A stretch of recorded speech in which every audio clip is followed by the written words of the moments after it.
What's up, guys, and welcome to the live stream. Thank you so much for joining us. My name is Brad, and I think we got a little audio. What is that? Oh, a plane was going by outside, kicking things off right the first time. My name is Brad, home theater gamer. I'm joined by Jeremy with Techthusiasm and Tarrus with the Fun Waste of Time. We are actually triple streaming this to all of the YouTube channels. So wherever you're watching from, welcome. Just so you know, if you have a question, I already put this up there. But if you do have a question, put a capital Q in front of it so it's easy for us to see. We'll mark it and try to get to it throughout the stream. Super chats are available on my channel and on Jeremy's channel, I believe. They aren't required, but any support that you want to throw our way, we definitely appreciate it. It's much appreciated. But yeah, we're just going to have a good time today talking about our theaters, our theater rooms, and potential upgrades that we're kind of planning on or maybe have in mind for 2023. And I know Tarrus actually has already made some upgrades over the past, say, month or so, right? Well, 2022, I made some upgrades. Yeah, 2022. Yeah. But it's kind of cool to see those upgrades and also what he has planned going forward. And yeah, we're just going to have a good time talking about this stuff. Any questions you have in the chat, feel free to ask away. We'll try to get to them whenever we can. I want to welcome some people to the chat. I see Nicholas is here, and welcome, Nicholas. Thank you so much for joining. Oprah Winfrey is here. Regular. Yeah, very regular. Yes, this person is here. What's happening, Oprah? And Happy New Year to everybody. Are we past the Happy New Year thing? I know there's a big Curb Your Enthusiasm bit about, how far do you say Happy New Year, like into the new year? I think at least up until the 15th of the month, halfway through the month at least. I think the 15th? Okay. I think so. That's the rounding point. Turning into Larry David over here, I think. That's what's going on. But awesome. So yeah, if you're just joining us, thank you. We are going to be talking about a bunch of upgrades. And I want to kick things off by asking a question that I think with CES that just happened not too long ago. A lot of people get that upgrade bug. They get the hit with the upgrade-itis, and they get the upgrade fever. So my question to you guys, and I'll answer this myself, do you normally plan to upgrade something in your home theater every year? So like when they announce new TVs, do you plan on getting one of those? When they announce new speakers, or is there something that you just know you're going to want every year? Tarrus, you want to take this one? Sure. Not every year.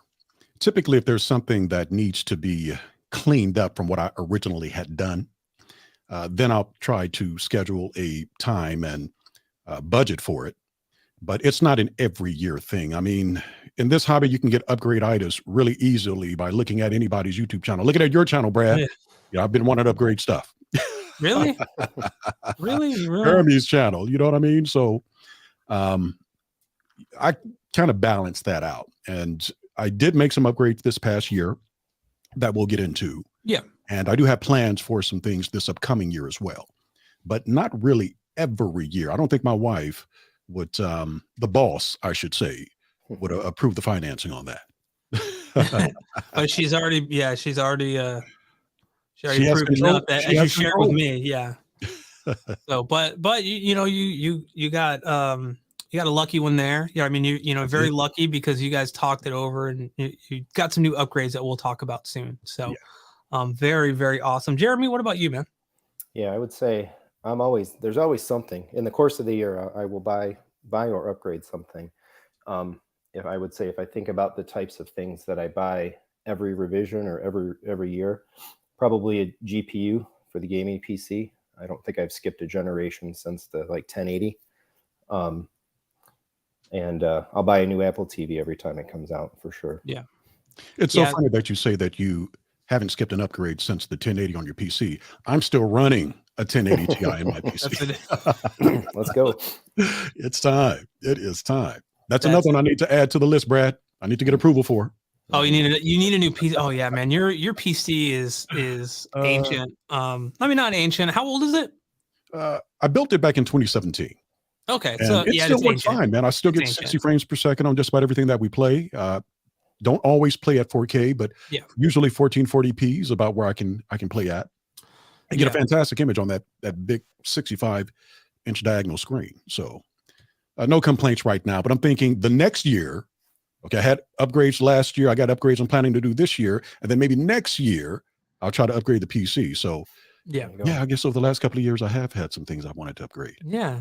I mean, I always feel like that there are priority upgrades, right? And then there are the things that I want or that are nice to have. So it's not like I'd love to upgrade my PC every year, but let's be honest, with the way like pricing has been, it's just not even possible. I'd love a 4090, but at the price that they're charging, I mean, yeah, I would probably end up using it for my channel as well, just because of content creation can take advantage of that too and leverage that power as well as gaming. But it just seems like I'd have to build a whole new PC just to utilize it because I'd be bottlenecking it with a bunch of other stuff. And it's so funny that you mentioned upgrading your graphics card and your PC, Brad, because I was talking to my brother today. My brother is an IT specialist out in California, working for a medical center there. And he got a smoking deal from one of his friends on a 390. A 3090? 3090, excuse me. A 390. I hope you got a really good deal on I'm telling you, $2. It's like one little chip. $2, couple 50 cents. Yeah, but he got a smoking deal. And I was so envious that he was able to get that deal. His friend basically sold him because he's upgrading his card, kind of like what Jeremy wants to do from the 3090 to the 4090. So his friend wants to go to the 4090 and he sold him the 3090 for $400. And he added in wow 3 terabytes of SSD, and he's only charging him $60 for that. I was super envious, but my brother wants to get into more PC gaming, especially with me. And since you and I have done quite a bit over the last year, he wants to jump in that too. So he's definitely working that out. But man, that is a steal. That $400. I mean, to kind of give you perspective, I bought my 2070 Super back in 2020 for $500 brand new. So $400 for a 3090. Yeah. That's a good friend. Yeah, that's called a good friend. That's a good friend. I was trying to get Jeremy to sell me his 3090 for $400, but he said no. It's a TI too. Actually, it's a TI. So 500. I tried to go 500. No. NVIDIA just broke the prices on all those with the 4070 announcement. So the 4070 Ti is about the same performance as a 3090 Ti. So you pretty much now the cap for selling a 3090 Ti is about $800. Yeah, provided you can even get one still. But they're still hard to find. I paid $2,200 for that card last year. Oh my goodness, yeah, that's crazy. But yeah, so as for me, I never plan to upgrade stuff every year. I never buy something every single year. The only times that I have is like when something that I have either goes wrong or goes bad, and it always just happens to kind of coincide with like a new yearly cycle, right? So like with the Vizio that we had, I bought that in 2022, or 2021, sorry. And then they broke it with firmware like around November of that year. And then in 2022, I sold it to a friend of mine who didn't care about it, and then bought a C1, LG OLED. So that was kind of an unplanned upgrade. I didn't even think of getting an OLED at that time until the TV I got so unhappy with it, so unhappy with the brand that I just was like, you know what, I'm going to sell this thing, be done, and I'm going to get an OLED. Always read about them, seen them in the store, never had one in my home. And now that I've gone there, I don't know that I could go back to something else. But yeah, I mean, something that's, more manageable, like an Apple TV. I don't know if I'd buy another NVIDIA Shield if they release that, because I'm probably in the minority, and that I do not like the Shield whatsoever. I have a serious love-hate relationship with that thing. It's useless for streaming apps, but for Plex and stuff, it's kind of like the only thing I have going right now. And that is the only reason I keep it around. But not to derail the topic here. But yeah, so I don't always, upgrade stuff once a year. But who knows what I'm going to upgrade this year? I got a few ideas. So I guess we could probably just go right into that. Jeremy, did you want to start? I know you kind of I think you may have a longer list than most of us. My 9-point things plan. that you want to upgrade. Yeah. So a couple things that I'll toss out, and I made my list from kind of simplest to the more involved. I'd say the first thing on my list is getting the 8K or the 4K 120, the HDMI 2.1 board upgrade for my Anthem AVM 70. Apparently people on AVS forum are starting to get them. I called the local dealer where I bought it, and I'm on the list. So that's the lowest hanging fruit of my upgrades. I'm curious to get that, and I'll cover that on the channel when I do. Although I have to admit, I don't necessarily have maybe much of a reason to need HDMI 2.1 switching in it, but I want to get it nonetheless. So my first kind of real one, something that I've been dealing with, is I need to get a new audio like zone distribution amp. So I had a 8-zone audio through our house, and it had been based on Control 4/Triad. I had an 8-zone matrix and an 8-zone amp, and I haven't had the best luck with it. That equipment went in our house originally several years ago when we built it, and then along the way the matrix died, and I just last year had to buy a new matrix, and I bought the new version of the same thing. And literally within months of putting the new matrix in, the amp died. And I kind of feel in some ways that buying the Control 4 amp again is like throwing good money after bad. Like the track record of that equipment isn't quite holding up so well. So I've got my eye on an Anthem MDX 16, which is their 8-zone distribution amp. It allows you to do arc calibration in each zone and a whole bunch of other kind of whiz-bang stuff that the Triad didn't do. So that one's the one of the top ones on my list, the needs, particularly because my wife very much wants to play the audio around the house. And I noticed the other day, because we don't have the kitchen audio, they just play music. My wife and kids, we homeschool and all that stuff. So people are here all day long, music playing all day long. Well, they've been playing it in the living room, which I kind of actually prefer because it's the better speakers, it's the better system and all that. But I pulled up on the LG OLED over this last weekend to see, like, oh, did we hit the 200 hours yet to run the pixel cleaner? And that thing had like 700 hours on it. It's like literally been on like 20 hours. Oh my a day. goodness. I'm like, oh my God. Yeah. I'm like, we need the zone audio or we're going to burn up this G2. So, wow. Yeah. And those aren't cheap. Yeah. No. I think I just hit about 800 hours on my C1, but I've had it since May. Yep. So that's a lot of hours. I mean, as long as it's not just a static screen the whole time, it should be good. But it's still, like the Apple Music moving images, and still an expensive TV to just play music, like have it. You know what I mean? So I get where you're coming from. We need another solution. So that's coming hot. So that's my first one. Okay. Yeah. Taurus, what about you? You got or do you want to wait until last so you can? Yeah, just do me last, and we'll go through some of the things that I have, if you don't mind. Okay, cool. So for me, I mean, the big one is an HDMI or a new receiver. I'm currently running an old Denon X2300W. It's a 5.2.2 compatible receiver. Currently have 5 main speakers, 2 Dolby Atmos speakers, and then I run all my subs to the mini DSP F4 subs. But I really want to update that mainly due to the HDMI 2.1 switching and being able to just feed everything through there instead of having to use ARC or optical out of the display. I technically have made an upgrade by buying a little $50 eARC extractor from Amazon that I'm kind of testing. And mainly I bought it because I wanted to test it out. It's only $50. So it wasn't very expensive. And I wanted to see if it works, if this is a solution for people that may have like an older receiver or something and want to take advantage of the new consoles. Yeah. You know, you make sure you get all the HDMI 2.1 features going into the TV without a lot of the issues that a lot of people face with ARC in general, which is, you know, you're limited to either 2-channel PCM or Dolby Digital 5.1.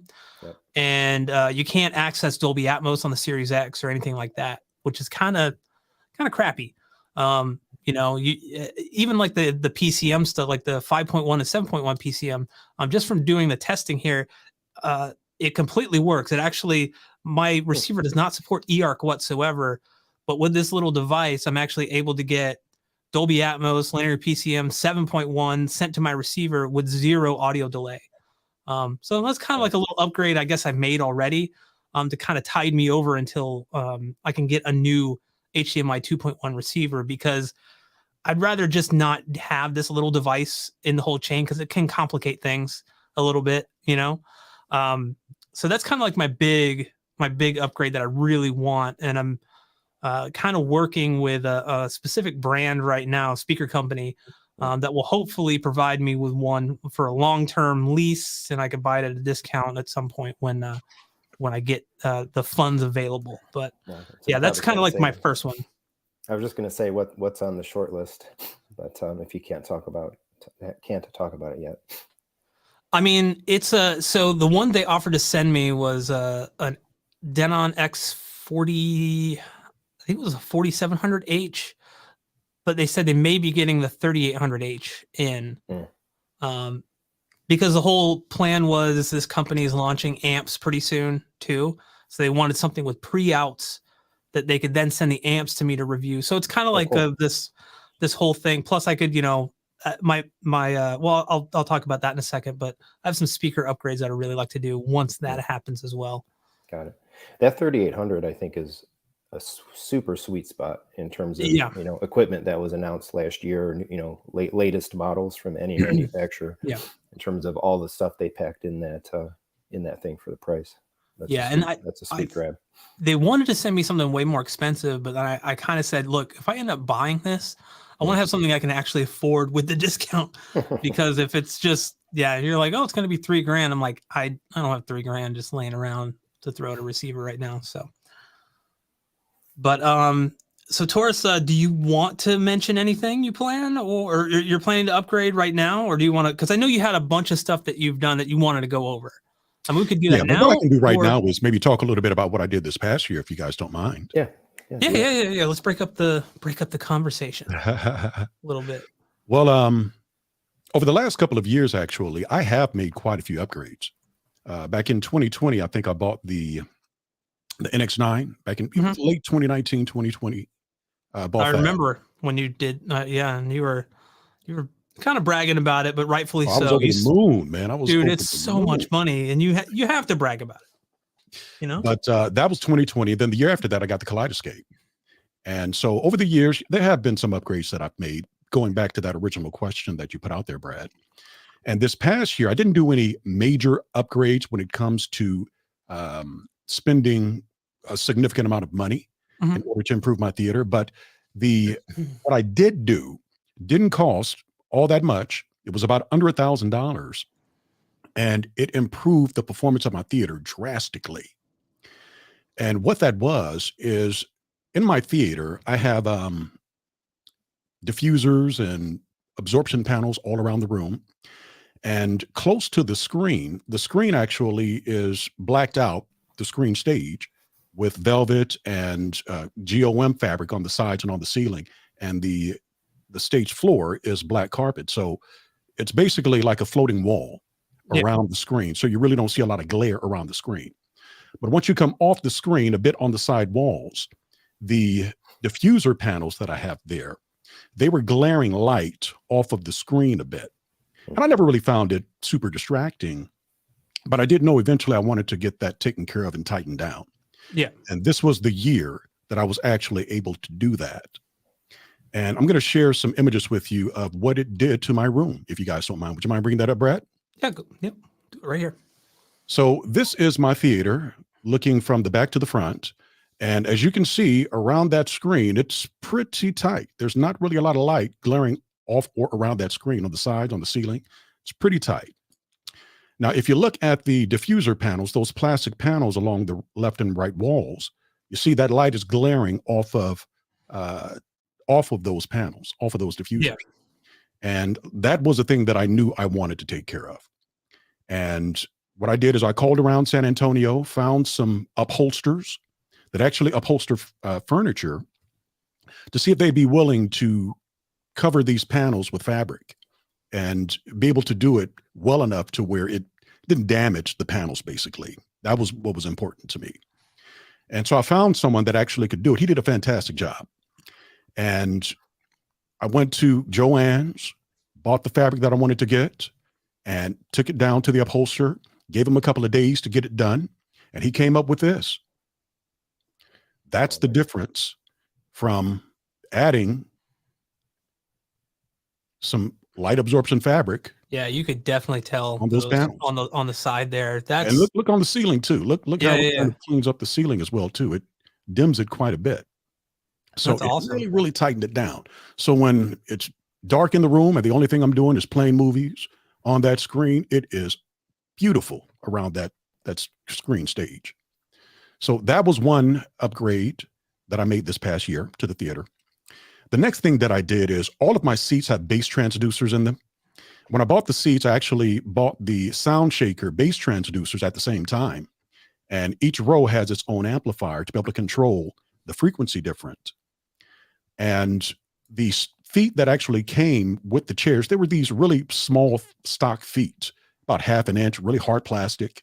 And they got the job done for the most part when it came to allowing you to feel the tactile feedback in any of the LFE from whatever you were watching.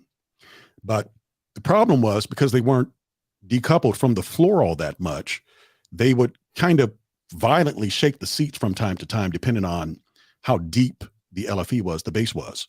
So it really wasn't super clean. It was good enough. I felt good about having it, and it was exciting at the time when I originally got them. But after a while, I knew I wanted to tighten that down too. And this was the year that I did that as well. So I bought the butt kicker isolation feet. I think this is the RK1, they call it. It's 1 inch in length, and then it's 2 inches thick. Now look at the stock feet in front of it. The stock feet doesn't even really look like it's 1/2 inch. It's probably less than that. Yeah. And it's maybe a 1/4 inch, maybe a little bit more than that. So placing these butt kicker isolation feet on the bottom of my theater seats, and 8 seats, put them on all of them, man, it changed the sound imaging in my room. The sound was super tight after doing that. It was so impressive that I was hearing things in my room that I wasn't hearing before, because now the bass is so clean coming off those tactile transducers that it was kind of balancing itself with the sound imaging that was going on in the room. So super, super impressed with those. And this is kind of an overview of them. Yeah. So you can see how large the butt kicker isolation feet are. Now, these things aren't cheap. I thought I only needed about 20 of them because I thought I needed 20 of them actually, because I thought I only needed them for the arm rest on each of the seats in the row, 4 for each arm rest. But I was mistaken. I actually needed 4 additional ones for the frame of the chair also. So I needed about 36 of these isolation feet, and they were $5 a piece. So 36 for each row. So altogether, I needed about 72. So it came pretty close to about $400 to add these feet on the seats, and it ended up being well worth it. Nice. I was a little shy about pulling the trigger on them, but once I did, and I took the time to get them set up and tightened down, like I said, it really changed the imaging, the sound imaging in my theater. And this is what the stock feet look like under the chairs. And as you can see, it's fairly coupled to the floor. It's not very much space. Actually, it really doesn't look like there's any space at all there. And then this is what they looked like after I added the butt kicker isolation feet. So now that tactile feedback that I'm getting from those transducers is super clean. Loving it. Oh yeah. Just loving it. So as I stated in a couple of episodes we did earlier, I game a lot in my theater. And Brad and I, we get together, we co-op from time to time quite often. And we play a lot of shooters, a lot of third-person shooters. Sorry, I laughed because you said we game from time to time quite often. It's like we sometimes never talk. Sometimes. Yeah. No. But yeah, typically when we're gaming, I mean, I'm getting, it's a super immersive experience. Not only am I getting the visual experience and the audio experience, but I'm getting the tactile feel of it as well.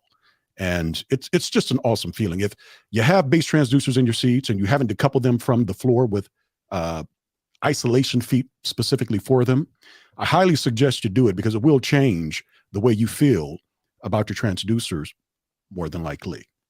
That's wild. Yeah. So those are some of the things that I did this past year, and pretty happy about the way everything turned out. For altogether, both of the upgrades that I made came out to under $1,000, but it made a significant difference in my experience being in my own theater.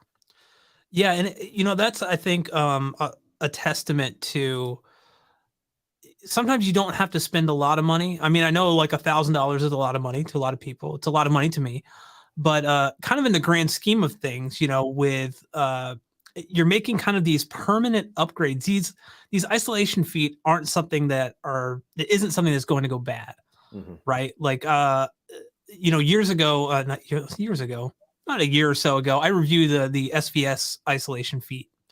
And we were in the old house, and I really liked them enough that I ended up buying them, what they sent me, and then as well as a couple of other sets for all four of my subwoofers, because I noticed like a lot of the buzz and rattles were gone, but I got like no real change in frequency response. The bass did seem a little tighter, but that could just be placebo, right? Well, I've done some testing. I still want to make a video about it because I think it's really cool. In the new theater, in our new house that I kind of put together. I don't want to say kind of put together. I built that damn thing all by myself. But I put a drop ceiling in, and anyone that's ever put a drop ceiling in knows that it's a lot of metal. You're using hanging wire. It's a lot of metal on metal connections, which if you think, 4 subwoofers can cause some pretty severe rattles and stuff if you're not careful. If anything's kind of loose, it's going to rattle. And thankfully, with the feet installed, I get no rattles from the drop ceiling. I actually get rattles from the closet bifold doors and the entryway door. But the drop ceiling's fine. Now, if I take those isolation feet off, it rattles a bit up in the drop ceiling, which I wish at the time I reviewed them, I could have like had that example to give someone. But now actually experiencing it for myself, it's like, yeah, I've always been a fan of decoupling your equipment from, wherever you put it, be it speakers on a desk, like if you're using it for your computer or something. But yeah, this kind of like converted me to be like, oh, you know what? Like I kind of, in my room at least, it's a requirement for my subwoofers to have some type of decoupling, because otherwise the drop ceiling is just going to rattle. If you remember, Brad, when I actually was thinking of purchasing some isolation feet for my chairs, I reached out to you first to see what your experience with those SVS isolation feet were. And the consensus that we came to was, while they work well for subwoofers, chairs might be a little too heavy for them, especially. Yeah, I don't think they support the weight on that. And that's like, I could have reached out to SVS and asked them, but I just feel like they're really designed for like subwoofers up to a certain weight, and I think they even list that on the website, right? No, they actually did. I called SVS 2 the next day after you and I spoke just to verify that, and they stated the same thing as well. Yeah. But Butt Kicker makes them specifically for that purpose, and they work very well. Yeah. Neither of you guys are in basements, right? Tarrus, no, you're upstairs, and Brad, you're on a main floor. Well, I mean, I'm in Florida, so we don't really have basements, but yeah, we have a main floor. Yeah, I've wondered about that potentially for subs and stuff as well. But I'm in a basement, so I'm basically on a cement slab. Cement slab underlayment. There's an engineered wood floor, and then I've got thick padding carpet on top of that. And I was looking at maybe some isoacoustics or just trying some other things just to play. Does it do anything if I put my subwoofers on these versus not? And it seemed research that I was doing prior to that seemed to indicate that it becomes less of a deal. Depending on what the substrate is that you're sitting on, and sitting on the cement floor, that stuff isn't quite as important maybe as it is on a second floor, second story. Yeah, that's a good point. That's a good point. I think, I think, just experimenting with that type of stuff, I'd be interested to see like what you find with that. Because for me, even in the old house, like I said, it made a big enough difference where the cost on the isolation feet wasn't insane. I know like the isoacoustics feet can get pretty pricey. So that might be, something that some people can afford, some people can't. I just felt like the isolation feet were pretty decently priced from SVS, which is kind of how I feel about a lot of their stuff. But that's, maybe I'm a slight SVS fanboy. I don't know. Been called many things, but we all have our favorites. we do have our favorites. Yeah. And if they produce a good product, man, why not show them love? Yeah, and I mean, not to derail, but yeah, I've owned an SVS subwoofer since 2005, and it's still going. It's still going. Replaced the amp in it. They sent me a new amp, no questions asked. Sent me 2 new grills when they ripped because of me being dumb and moving them while the grill was still on.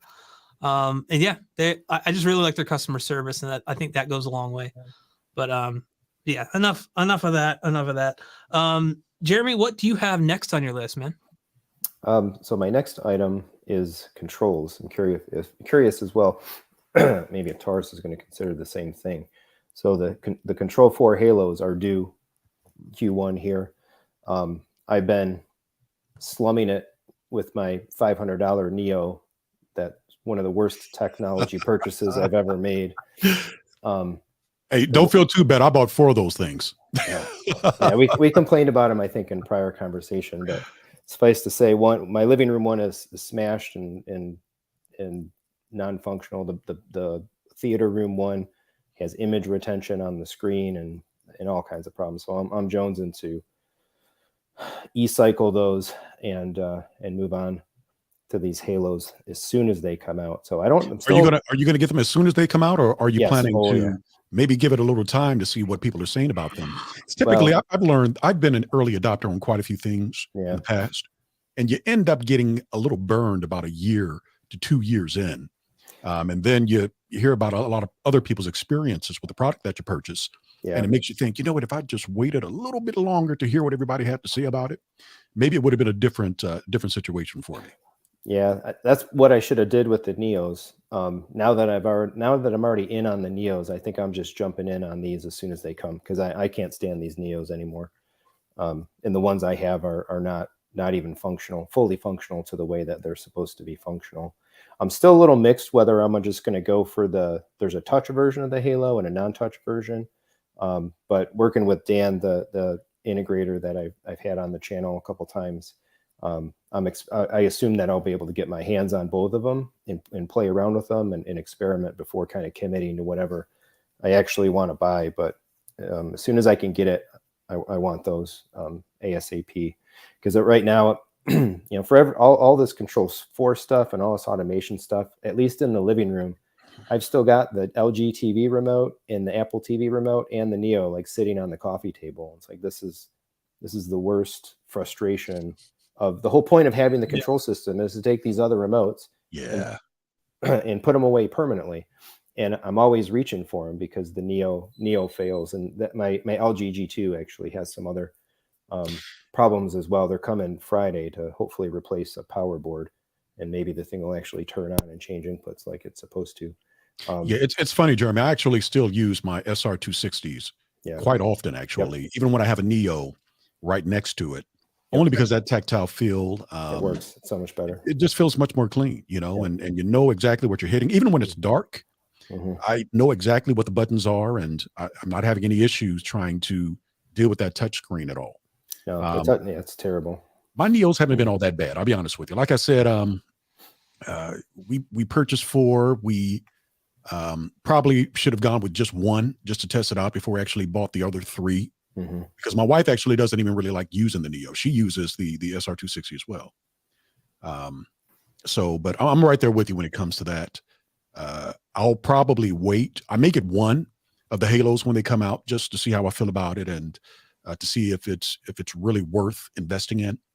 And I'll probably be texting you back and forth to see what your experience is. Oh, yeah, for sure. So yeah, we'll be covering them right away. Hopefully, as soon as we get them, might be able to even get on with Dan and stream, show them off and all that stuff. But the other thing that I want to play with this year, very soon too, part and parcel with that, is the Neos are supposed to enable more Apple Voice and Siri integration with Control 4, which is really lacking right now. And so I want to tinker in my setup with a little bit more voice control. And even right now, I've got an Echo Flex sitting down there that I've got it connected to my Control 4. but I haven't really done anything interesting with it yet. And some months back, actually, I took my Synology NAS and I installed the Homebridge app, which makes the Synology essentially a HomeKit addressable interface that Control4 can also talk to. Although to make that work, you actually have to buy a Homebridge-based Control4 driver, which is a couple $100. So I'm kind of hoping that the Neos just bring Apple Voice Control without having to buy a driver. But yeah, I'm curious to get some more of that working around the system. I haven't. We don't even have A ladies, and I don't even use the S lady all that much. But I feel like I'm a little bit of a Luddite in this area, and I should be using more of that stuff in my setups and in my tech. I mean, if it makes you feel any better, I have no idea what you guys are talking about. Control4, that was the last thing I understood. I'm so new and green to the home automation scene. Actually, for years, like I used to get crap for this all the time, and like web forums, I don't use Harmony remotes. I don't like them. I am, if I have to have 4 remotes, I'm going to use 4 remotes, but that's me. That's just how I've always found that taking the time to program Harmony, which I have had before, it just was not worth it to me at the time. But I don't know. I need to check with my wife too, because she rarely uses the theater room. Like if we normally watch stuff together. She never watches stuff by herself in there. So for me, it's like just having that control, and honestly, like it's normally like just switching an input or something. What I don't like is any type of CEC on any device. Just I can never ever get it to like correctly work ever. It's always like switch it, like with the C1 and the Denon, like I'll switch to the Apple TV, but it'll turn the UHD Blu-ray player on, and I'm like, I didn't even go there. Like, what's going on? So I imagine some type of home automation would just make kind of exacerbate that issue a bit instead of make it better. But I don't know. So let me ask you this: when it comes to your lights in your theater, are you having to get up and turn them off and on? Or no, do you actually have automation there? Well, yeah, it's all controlled through like the Amazon Echo Dot. Okay, so you do have control. You have some automation. So you got it. Yep. Yeah. So I mean, that's kind of the extent of automation. Eventually, I think we'd like to go like Wi-Fi lights pretty much everywhere. That way, so we can just be as lazy as possible and end up like the people from Wall-E. Just I'm halfway there. You're halfway there. You're halfway there. But yeah, that's that. So we have a little home automation. And I think, kind of moving to maybe a next upgrade that I would like to do is actually get some more lighting for the theater room. Right now, I just have the lights. I wish I had pictures prepared. I was not as prepared as Tarrus when it comes to this stuff. I should have thought of that. But right now, I just have lights.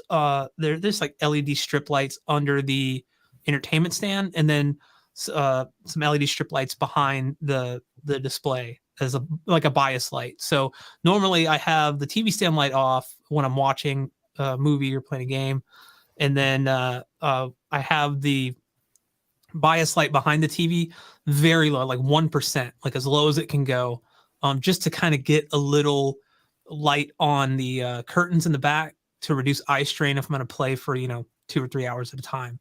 But for movies, I normally just turn everything off, like so it's a pitch dark room.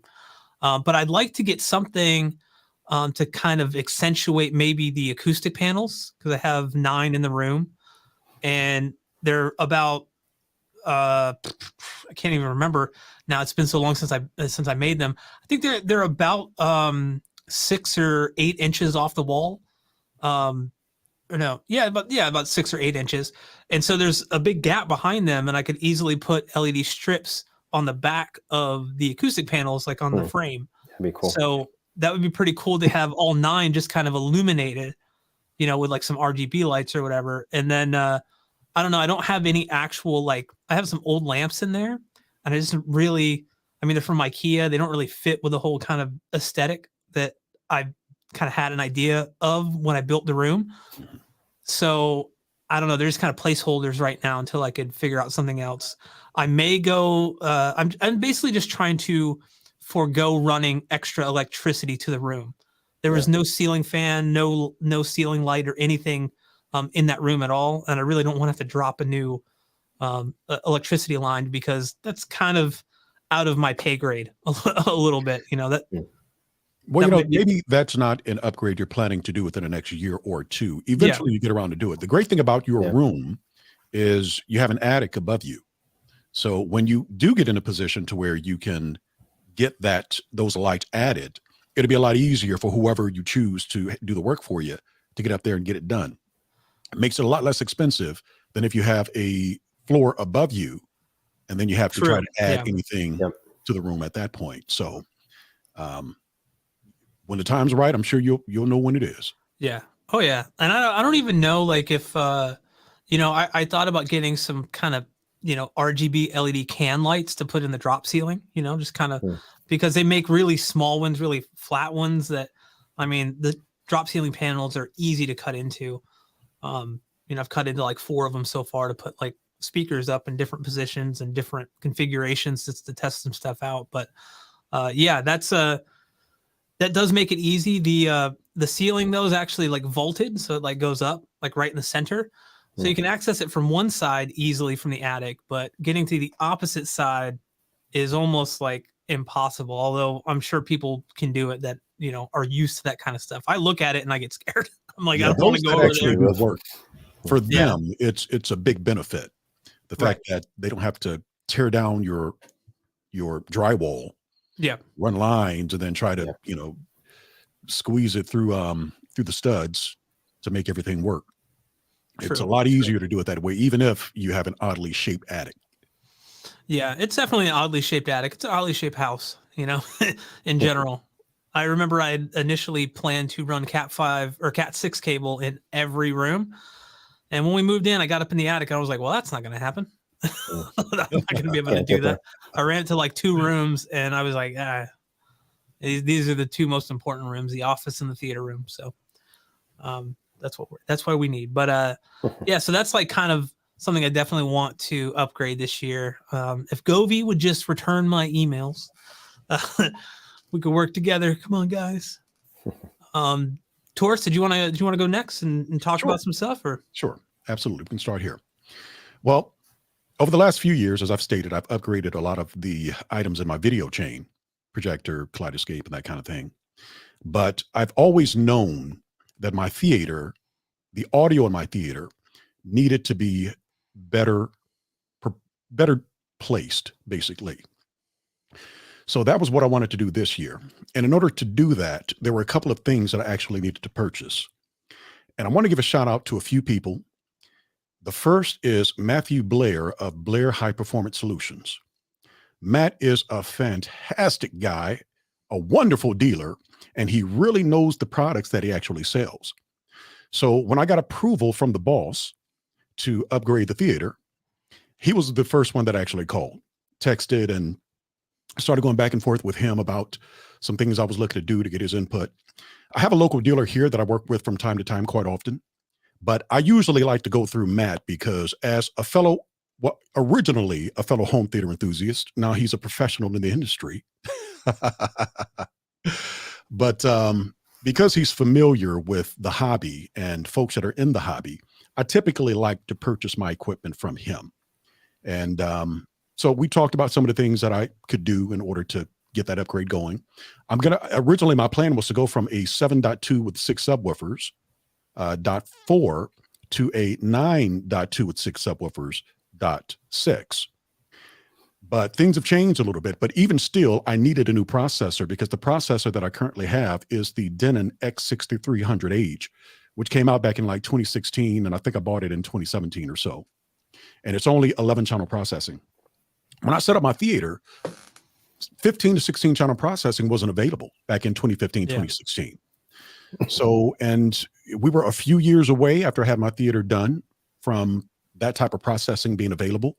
So my theater was originally set up in that particular configuration for that reason. So Matt recommended that I go with the Anthem AVM 70 which is what Jeremy has, and Jeremy only has good things to say about it. So that's what I'm actually looking to do when it comes to upgrading my processor. I'm also going to need to upgrade add some additional amplification, because I'm adding essentially four more speakers. So I went ahead and contacted Emotiva about their basics A6, because I'm going to be adding, I was planning to add around 4 more speakers, and that way I could put 6 of those speakers on that basics that really aren't power hungry like the front LCRs. So I went ahead and bought that. I actually received that today. Nice. So I have my basics Emotiva A6. Haven't even opened the box just yet. But all of my speakers, my processors, I'm going to purchase from Matt, because like I said, he takes care of his clients very well. He's very knowledgeable, and he's got his thumb on the heart of the community. So he's definitely going to be the guy that I work with when it comes to buying my equipment. So those are some things that I'm actually looking to purchase this year as I prepare for all of the work that's going to be required to increase the layout, the speaker configuration. Yeah. And like you said, you have a kind of unique, theater room, and that the getting above it isn't really the easiest thing to do. Actually, for installing those. It's a lot more simpler than I thought it would be. I've been meeting with installers and contractors here in the San Antonio area, and had a couple of them come and check it out. And they were like, hey man, we can easily move whatever you need to move here, because all of the studs that have been added that are kind of opposite of the joist up in the attic, they can be moved, they can be cut. They're not load bearing, so we can do whatever we need to do there. Cool. Oh, nice. So I got plenty of space to be able to place my speakers wherever I need them. Now, the second person that I want to thank, and he actually made me change the original ideas that I had for my theater based on his experience and what he shared, was Stephen Smith, Home Theater Gurus. Yep. The guy knows his stuff, guys. Those YouTube videos where he's talking and he's getting extremely technical and providing calculations and all of that, the dude knows his stuff. And I'm an enthusiast. I take pride in doing my due diligence and knowing certain things about improving my own space. I designed my original theater. I did the speaker layout there based on what was available to me at the time back in 2015, 2016. But I told myself when I upgraded my theater, I want to work with someone that actually is a pro in the industry and knows exactly what they're talking about. And originally I'd worked with Anthony Gamani just for my acoustical design. I actually got to him too late for my speaker layout because I already had that done. And he had some ideas of what I should have done in order to improve the sound imaging in my room. And that was back in 2018 when I actually was working with Anthony about the acoustics. And I knew I wasn't going to be making any changes to the speaker layout at that time. Yeah. So I always remembered what Anthony shared, but then I wanted to reach out to Stephen Smith based on watching his videos and some of the calculations that he had come up with about what I could do to basically improve what I'm doing. And man, I walked in and we had our Zoom meeting and everything else, and I tried to be as articulate as I possibly could, but I was so inarticulate, guys. I was so inarticulate. Luckily, Stephen is a pro, and he knew exactly what I was trying to say. Yeah, he's a really good dude. He's a really good dude. He really is, man. He really straightened me out and really helped me tighten everything down. So instead of doing a 9.2 with 6 subwoofers .6 layout, I'm going to do an 11.2 with 6 subwoofers .4. So 11 bed channels. My subwoofer layout is going to stay the way that it is. 2 channels, 6 subwoofers .4. I'm not going to add any additional Atmos heights. But you're moving you're moving them, my right? rears to the position where the mids would be, and then it's just going to be top fronts and top rears around the front row. The sound imaging in the back row, it'll provide much more separation because the way that I have it right now, the speakers, the Atmos heights, and the rear bed channel speakers are only about 2 feet 8 inches away from one another. That sound just really blends in. Tell what. So what I wanted to do, guys, if you don't mind, we can come back to this if you want to continue to go around the group here, Brad. But let's do it right now. Like you have some slides prepared. I do. I wanted to show you guys what I currently have and what I'm planning to do based on meeting with Stephen. and the information that he shared with me about improving the sound imaging in the room. Yeah, anybody out there thinking about building rooms, this is the key data right here. It really is, you know, and think about it, guys. We're enthusiasts. Yeah, we know a lot. We do our due diligence. But at the same time, there are guys out there that do this for a living. And for a small fee, a small service fee, you could work with them to help clean up what it is you're trying to do. Now, I didn't need a full room layout design from Stephen, so I didn't pay for that. But I paid for a consultation with him so that he could hear what my ideas were and how they could be improved upon. And it benefited me greatly. So you don't necessarily have to pay for a full room layout if you don't feel you necessarily need it. You can pay for a consultation from time to time and get the information that you need. So this is the room as it is right now with the acoustical treatments, the screen and whatnot. This is the baffle wall, the screen baffle wall behind the screen. And as you can see, the left and right speakers, they're not back in 2016, this actually was working for me. But after doing more research, I realized that I should have placed those towards the outer edge of the screen and then towed them in about 22 inches towards the main listening position. So what I'm going to be doing with the front stage is I'm going to, 1 second here. Oh, I'm sorry. So basically I'm just showing you what the room looks like right now. So this is the front stage. This is the back of the room, the rears, you can see there. This is the right side of the room. You can see the side surrounds. They're in between the 2 rows there. And then if you look up in the ceiling, you can actually see where my Atmos heights are. And on the outer ceiling there, those are subwoofers. So I have 2 subwoofers in the ceiling. This is the left side of the room here. And this is giving you a better look at those Atmos heights in the ceiling there in proportion to the seating position. The one in that picture closest on the right, that's a subwoofer, right? Yes. On the ceiling. Yeah, yes. yeah. On the ceiling, that is a subwoofer. Yep. The 2 in the middle there in the ceiling are subwoofers. Yep. This is what the front Atmos height actually looks like when you're in the seated position there. So it's the Triad Bronze 8 LCR with the 45-degree angled baffle. So the sound is actually dispersed towards the seating position there. And this is the rear wall. That is the subwoofer on the back wall there that you're seeing down at the bottom there. Now, what I didn't do, I didn't place my subwoofers directly at the front and back of the room because I have a door on one side of the theater there. And I kind of wanted the subwoofer to be placed proportionately. And it still works well. I get great feedback from it. So once again, this is the front stage. This is what I'm planning to do with that front stage.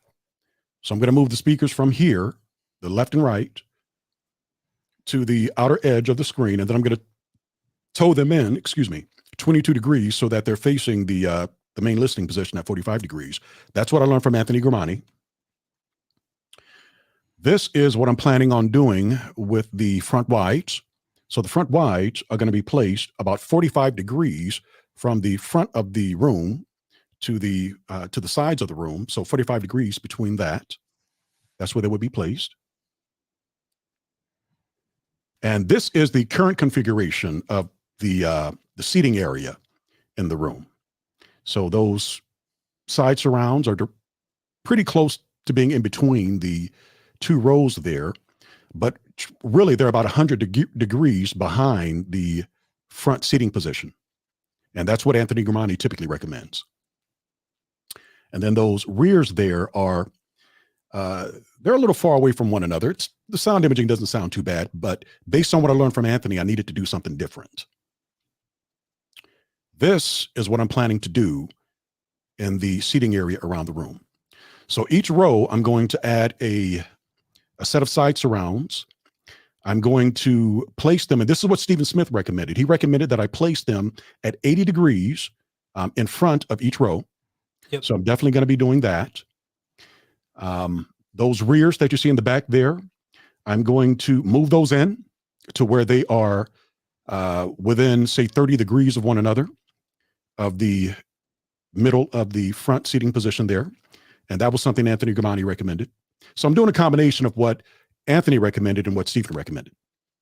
And Stephen actually agreed with what Anthony had recommended as well for certain types of things. He likes to do things a certain way, and I decided to utilize some things from him based on that, but he didn't disagree with some of the things that Anthony was recommending for his placement. And here are the front heights. So the front heights, they're roughly about, say, 9 feet from tweeter to tweeter from one another.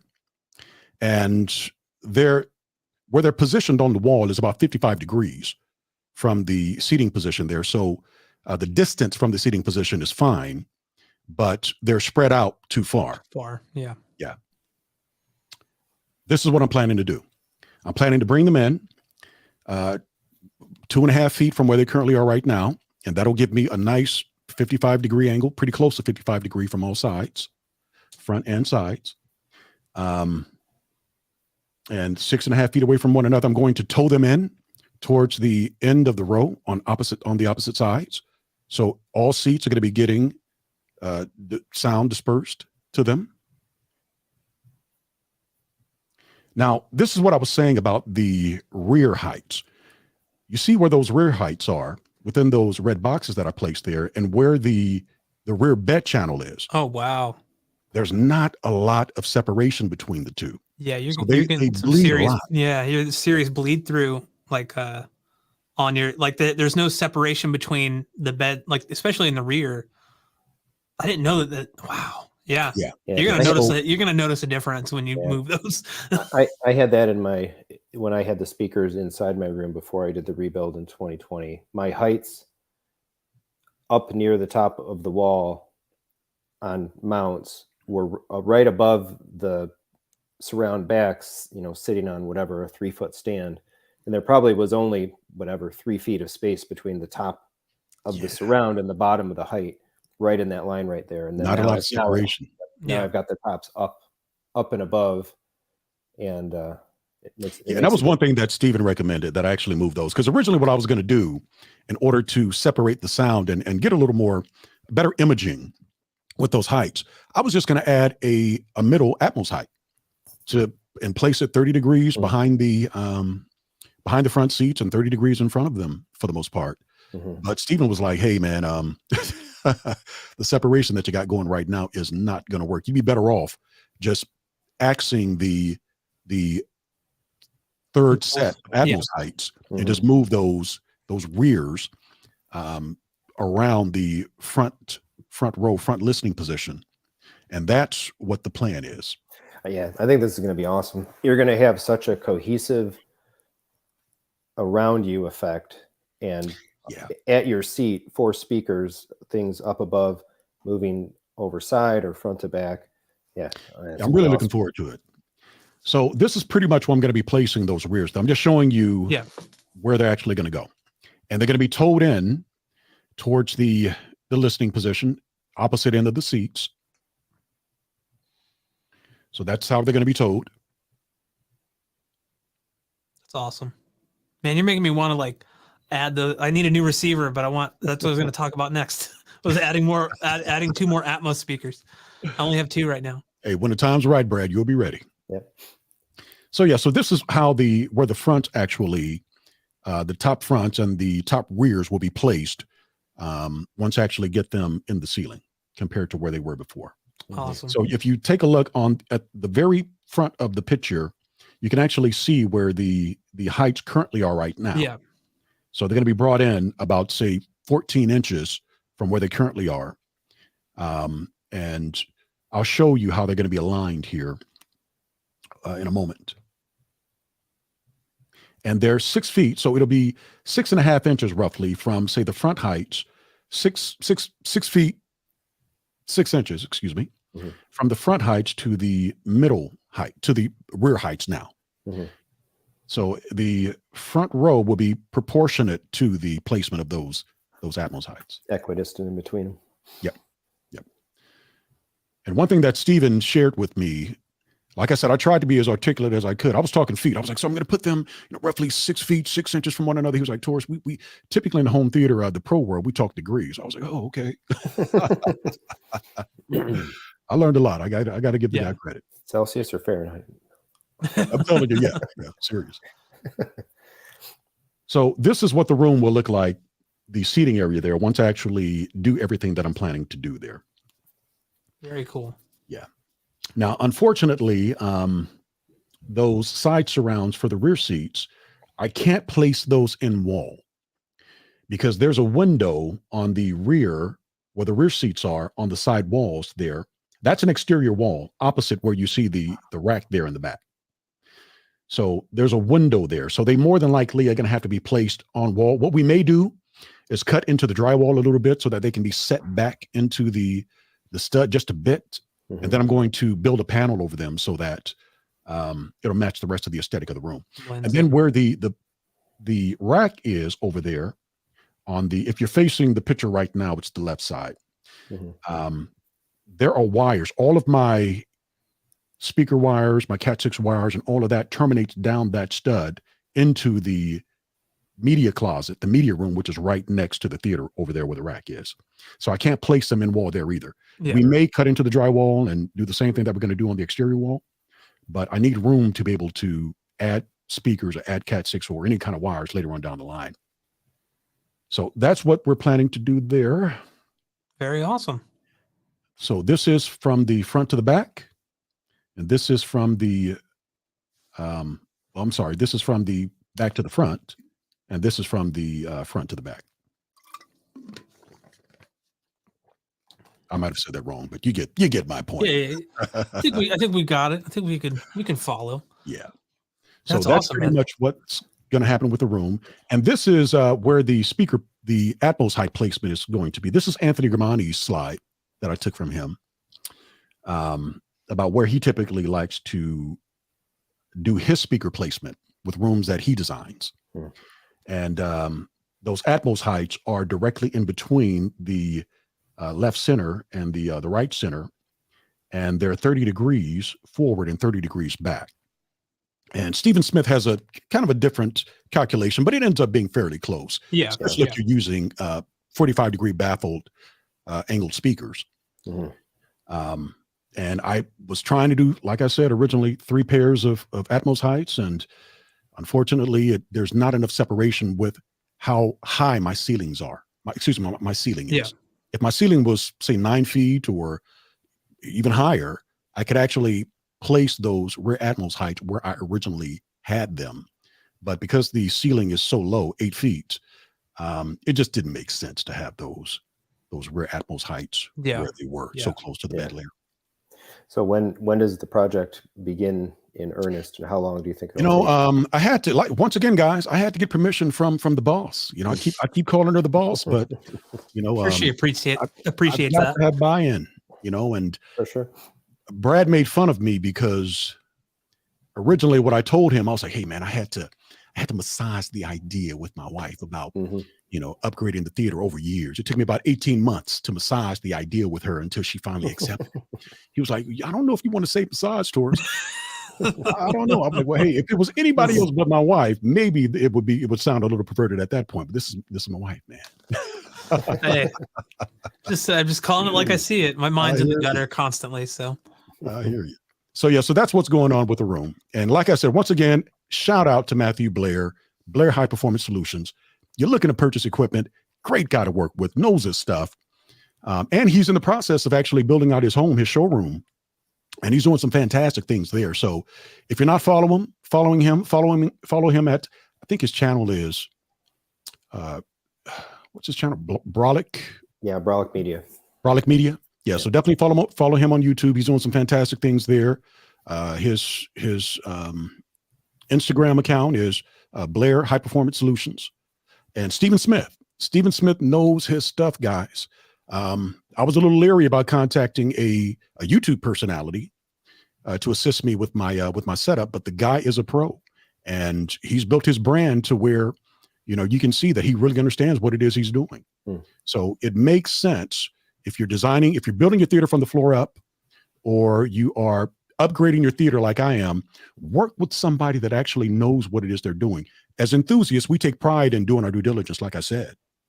But there are sometimes guys out there that do this for a living, and they're just charging a small service fee. It's the benefit to cost ratio is extremely high working with somebody that actually does this for a living. Yeah, and I'll speak to Stephen Smith to his credit and everything, because he was actually helping me when I was having some issues with the theater room. Like, I had everything built, but I just wasn't, like, I'd put the Atmos speakers in the wrong place, following Dolby's recommended guide, which is like put them in line with the mains, which isn't right. And he may have even mentioned that to you, Tarrus, like when you guys were talking, and his suggestion was to bring them, closer inward to kind of not be directly in between the center and the left speakers, but, he deals in degrees. He deals in degrees. Yeah. He gave me some degrees, like, you want to be here and here. And I did that. And even with just 2 overhead speakers, I was hearing things that I could not discern before. Like, it was blending way too much. Like, they were just really close to the sidewalls before. Now they're, it just, the imaging is so tight, but like even with 2 speakers, I noticed things overhead, but it sounds natural, more like that bubble of sound that you hear people talk about. Which I think that if you're enjoying what you hear now, Tarrus, when you make these adjustments, I think you're going to be like, holy crap. Like, this is, I was missing out on all this stuff. I'm excited because, like you, I originally didn't place my Atmos heights where they should have been. The 8 LCRs are highly directional, right? So they're placed kind of straight on to the listening position, and they're placed almost directly in front of the outer seats. So that middle seats, I could actually hear sound that was coming out of the height in the seat that I typically like to sit in, the middle seat, but it wasn't raining on me. The sound wasn't, like I said, it kind of felt as if something was missing, and once I actually get them towed in towards the actual main listening position, I think it's going to make a phenomenal difference. And even the back row is going to have a much better experience because all of those speakers are going to be separated from one another. The sound is going to be separated. So whoever is sitting in the back row, they're going to be, reigned with fantastic sound too. And in the back row, the Atmos heights are going to be fairly, I won't say they're going to be super close to where they're actually sitting on the ceiling above, but they're going to be able to get some of that sound as well, that Atmos sound too. So it's just going to work much better. Yeah. Go ahead. Arc will clean that room up to any little remnants and stuff, I think, in a way that should be tangible above what you've done so far too with Odyssey and stuff. I think you'll love it. Awesome. Yeah. Speaking of Atmos, that was like my next thing I was going to talk about that I want to upgrade, was actually getting that new receiver and getting 2 more Dolby Atmos speakers, because I'm currently just running 2 in top middle, but they're actually the Appearing Audio Clear 6Cs. They're angled. So I have them aimed at the opposite, just like Stephen Smith recommended to you. I have them aimed, at the opposite seat. So like the right one is aimed at the left one, and the left one's aimed at the right one. Yeah. And that really gets like, and because of the, the separation that you're getting between not just the bed layer, but those 2 speakers placed in the room on the ceiling correctly, you get this nice coverage of sound. And if anybody's watched the channel, they know that in my theater room, I don't have a captain's seat, so to speak. There's nothing right in the center of the room. I just don't have the space to do it. So there's just 2 seats. So I sit off to the right of the room, and my wife sits off to the left. And what's funny is I actually, when we first moved in, I was totally like, like, this is going to bother me. And I've gotten really used to it. Like, do I still wish it was right in the center? Yeah. But honestly, I've done measurements, and if I put another seat in there, based on the size of the Valencias that I have now, we wouldn't be able to get in the room. Like, we could open the door, but then we'd just be met with like a seat right, in front of us. So the 2 are just going to have to work for now. But that's my goal, is to get 2 more, or to get a pair of Dolby Atmos speakers. I'm thinking of keeping the Appearing Audio Clear 6Cs. I'm still reviewing them, or in the process of that. But I think I'm going to just buy them from them. I asked them if I can buy them or keep them. Because I really, really like the angled speaker versus just the one that like I had some Polk VT60s in ceiling speakers before. They have aimable tweeters, which is better than nothing, but the actual driver isn't aimable. And I noticed right away when I swapped those, when I got the Aperion Audio ones in, that I noticed an immediate difference in terms of what I could actually hear because of the angle. Because if you think about it, Stephen Smith actually did a whole video on angled versus just downfiring. And when you move around the room, you lose a lot of that bass output, especially, but there's also some frequencies that you miss out on too, because they just get lost when they're firing straight down. You know, think about it when you're, you know, go off axis of a speaker, like your front left, and you kind of go off way to the left, you lose a lot of that bass, you lose a lot of output because it's no longer aimed at you.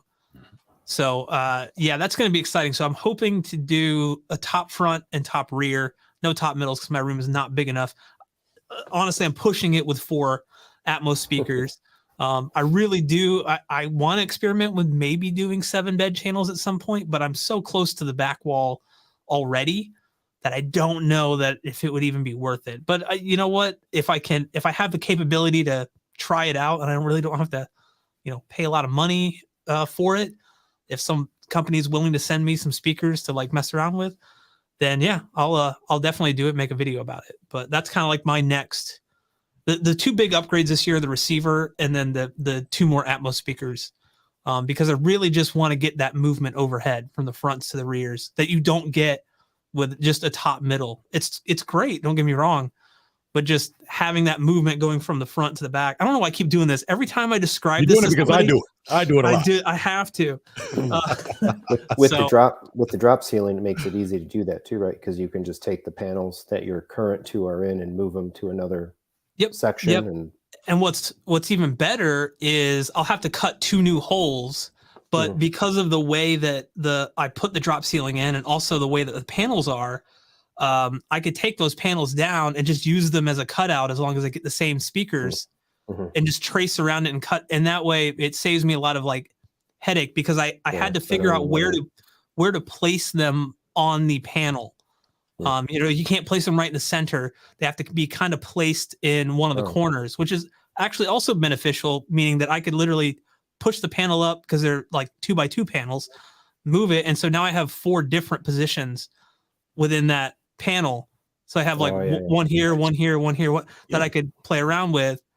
But I mean, where I have them right now is exactly where Stephen Smith recommended the speakers to be. I mean, I think it might be like a degree off, because of like I wouldn't have been able to cut open the ceiling panel to actually have it still, you know, be intact on the corners, because it got too like it was too close, right? So I had to kind of bring it in just or bring it out just a little more, but it's only off by like a degree or 2, so nothing like major. It's still within tolerance of what he recommended. So yeah, it's going to be super cool. I can't wait.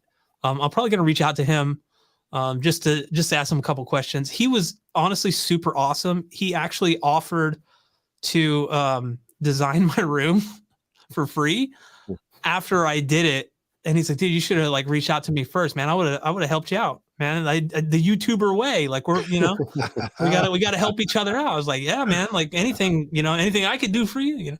So like, you know, the cool thing about him is I chose to pay for a consultation session because I didn't really need the full room design, like I said. But even with the fee that he was charging, it was well worth them. I learned so much. The original question that I needed answered, I got answered. And I walked away with a wealth of knowledge of how to clean up what I'd already done. Yeah. It can be a lot to wrap your head around at first if you're not used to working in degrees. Yeah. Because you're like, I'm still actually trying to work all of that out, to be honest with you. But you know, once you have the formulas, you know, you can take as much time as you need to get it working for you. Luckily, I'm not doing this tomorrow, so I got time to figure things out and work it all out. So I think there's always that thing of you want to rush to get it done to experience it. but sometimes you make mistakes. Yeah. I'm guilty of that. I am too. I am too. Sure. In order to get it done, and you don't really get the best experience because you might end up making a mistake, or you might have to compromise something that you really didn't need to if you just spent like an extra day trying to figure it out. Yeah, and like I said, So- Brad, we're enthusiasts, man. We take pride in being able to do some of this on our own and figure things out on our own. But even as enthusiasts, there's a lot to know about properly designing your theater. Yeah. It's always a good idea, no matter how confident you are in what you've done, to have somebody that does this for a living at least give you a glance over what it is you're planning to do. Yep. So later on, you won't, realize that you did something that could have been done better, basically. Yeah. So that's the way that I looked at it. My designs I felt good about them. I was confident with them, but I wanted somebody to look them over again and to make sure that I was actually going in the right direction. And he straightened me out. Like I said, as inarticulate as I was, he was able to get me going, so very, very happy with. And normally you're a very articulate guy. There were things that typically is on the tip of your tongue, but there are times where it just won't come out. You're trying to say something and it won't come out the way that you want to say it. And he knew what I was saying. It was kind of like he was finishing my words for me. I was like, yes, Stephen, that's right. Awesome. He's a cool guy. Definitely agree. He's in Louisiana too, so hopefully I'll get over there one day and check out his theater. But Jeremy, did you have you still have like a laundry list of stuff? No, right? no. Do one more? You want to do all 9? No, the other ones are much more forward thinking. Some PC stuff, and there's a couple comments in the chat about wanting me to talk a little more automation. I'm hoping to do some cameras and some other things around the house coming up as well. But the big one, they're the last big one that I'll talk about, and then we'll get on to questions and wrap up here. Let me see if I can screen share mine. I grabbed a couple of pictures to set some context for this. We're gonna get While you're looking for that, I just want to point out I saw a comment earlier. Tarrus voice man, he could do audiobooks. Appreciate that, Nicholas. All right, so this is going to look a little. I didn't prepare this, and I only have one monitor. So is this share okay? Is this picture visible? Yeah, it looks fine. All right, absolutely. So one of the things that I've been chasing down through the system and in the last several weeks, and I think we talked about it as well in December when we last met, was the buzzing. When I found the ultimate integration problem that was causing my speaker buzzing, and so some of my plans kind of play into this. So this is my rack downstairs. From top to bottom on that right hand side there is the Anthem STR. That's my 2-channel 2.2 preamp for the living room. There's a couple of Triad rack amps, which are the subwoofer amps for the living room. Then I got my AVM 70, and then there's that stack of Parasounds down below there. There's an A31 3-channel that drives the LCRs in the theater. And then there's 2 A52 pluses below that. So I've got 13 channels of amplification there out of the Parasounds. 11 of those amps drive speakers in the theater. And I figured, well, I might as well use the extra 2 Parasound channels to drive the speakers in the living room. And that's these 2 white speakers here, these Focal IW LCR 6s. And below that is a pair of Triad bronze subs. So this room these speakers have audible buzz, and I've had a bunch of things that I've done to kind of chase this down, find a root cause, and ultimately what I discovered the other weekend here, just a weekend or so ago, was if I take these speakers and I put them on Parasound A52 Plus channels, they buzz. If I take these speakers and I put them on A31 amp channels, they don't buzz. But if I take the little sibling of this speaker, the IW6, which is a 2-way bookshelf version, and those speakers on an A52 Plus amp channel don't buzz. So there's some really interesting interaction going on with either something related to sensitivity, the crossover network of the speaker, and there's been a ton of comments on the videos, and I appreciate everybody making the comments, sharing thoughts and ideas in that. And one of the initial things was like, well, is something not working right? But I have 2 of these amps and I have 5 of these speakers, because I have the same 2 speakers here in the living room are the same exact speakers that are my LCRs behind the screen in the theater. And so because I have multiples and everything behaves the same way, regardless of what's plugged into what, it's a model to model problem, integration issue, versus any one speaker or I think any one amplifier, potentially being bad. So and I suspected that like the speaker initially, my final conclusion had been coming to is that the speaker run from the rack up to these speakers, the wire run was picking up some noise, and that's not it, because the shorter run of cable going just through the wall, right in the rack here, right on the other side of the wall behind the rack, is one of those same Focal IW LCR6s. And I can plug that speaker into an A52 and it buzzes. I plug that speaker into an A31 and it doesn't. I was climbing behind my screen, getting my ear right up to the tweeter, and then running up and down stairs as I was flipping stuff around the other day. So I'm in for some optimization here, I think, and some new amps. So my initial thought, and something that I wanted to do anyway, because I kind of have this a little bit rigged, and it works okay by virtue of Control 4. But what ultimately happens is like the STR triggers the triad amps to go on. And then what I actually do is I use a dummy input, a dummy virtual input of the Anthem, which is something that the Anthem lets you do. So I have a virtual input set up that really isn't mapped to any HDMIs or nothing. And that is set to trigger the 2 A52s to turn on by virtue of zone 2 turning on. So when I use my living room, I've got all my sources going into the TV. I've got optical out from the TV coming down into the Anthem STR. Not only does the Anthem turn on, but zone 2 of not only does the STR turn on, but the zone 2 of the AVM 70 turns on, which triggers those bottom A52s. And it's just a little messy. It's a little messier than I would like this ultimately, I think, to be. And so best scenario here, I want to get at least a 2-channel amp that's independent to run those living room focals, take them off the Parasounds, take them off of this kind of like hybrid virtual zone 2, make the living room theater zone basically be standalone, and only use the zone 2 pass through just to get my Kaleidescape, just to get a Kaleidescape pass through to be able to use the single strato in the theater or in the living room, which saves me the few $1,000s to buy a second strato. But so I've been researching amp options here pretty heavy, actually talking with Matt as well, and looking at maybe not going with some of these bigger, heavy Class AB, AAB like these Parasounds are, but looking maybe at some newer model style Class D, like an NADM 23.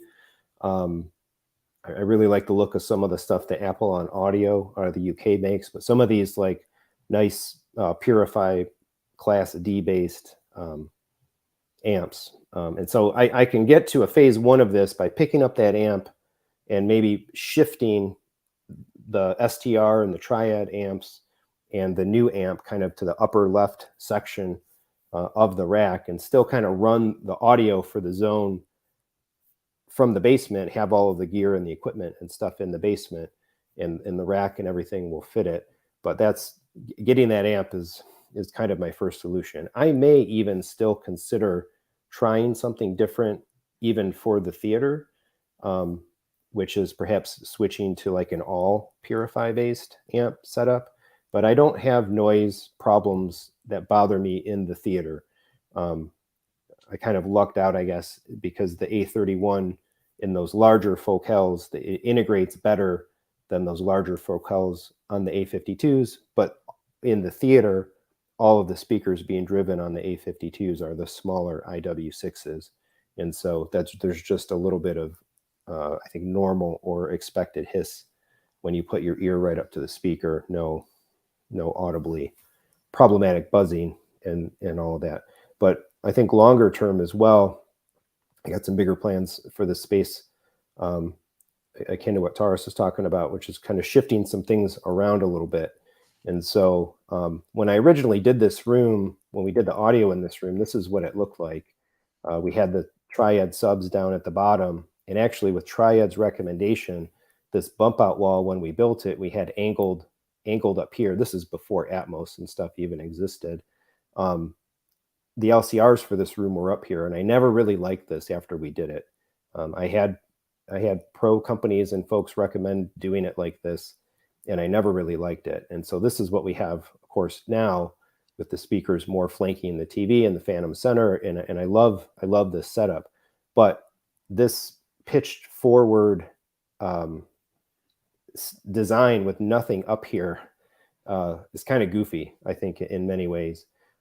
So I kind of want to undertake a project in this calendar year, throughout this calendar year, to have somebody come in and essentially rip the face of this wall down and rebuild this without the angled sections. So instead it would just sweep straight vertically up.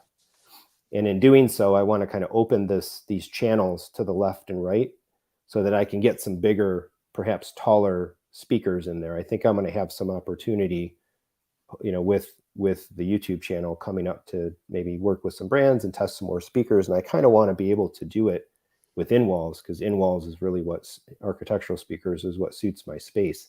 Yeah. So my plan here is to basically also make this modular.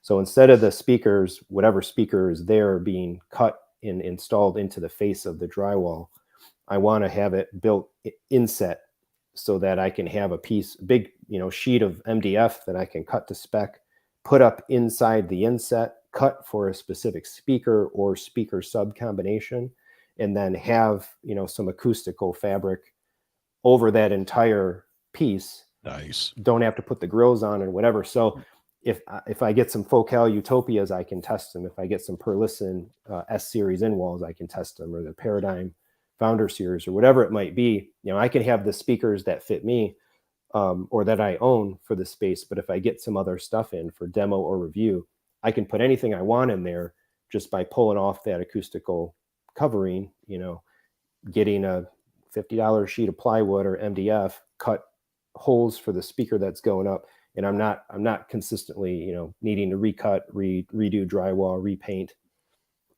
and all of that stuff. So this is my loose plan. And I kind of want to bring that gear up actually to this room as well, over here on the left of the bump out there where this kids table is. My kids are too big to even sit at this table and do crafts anymore. But it's still around.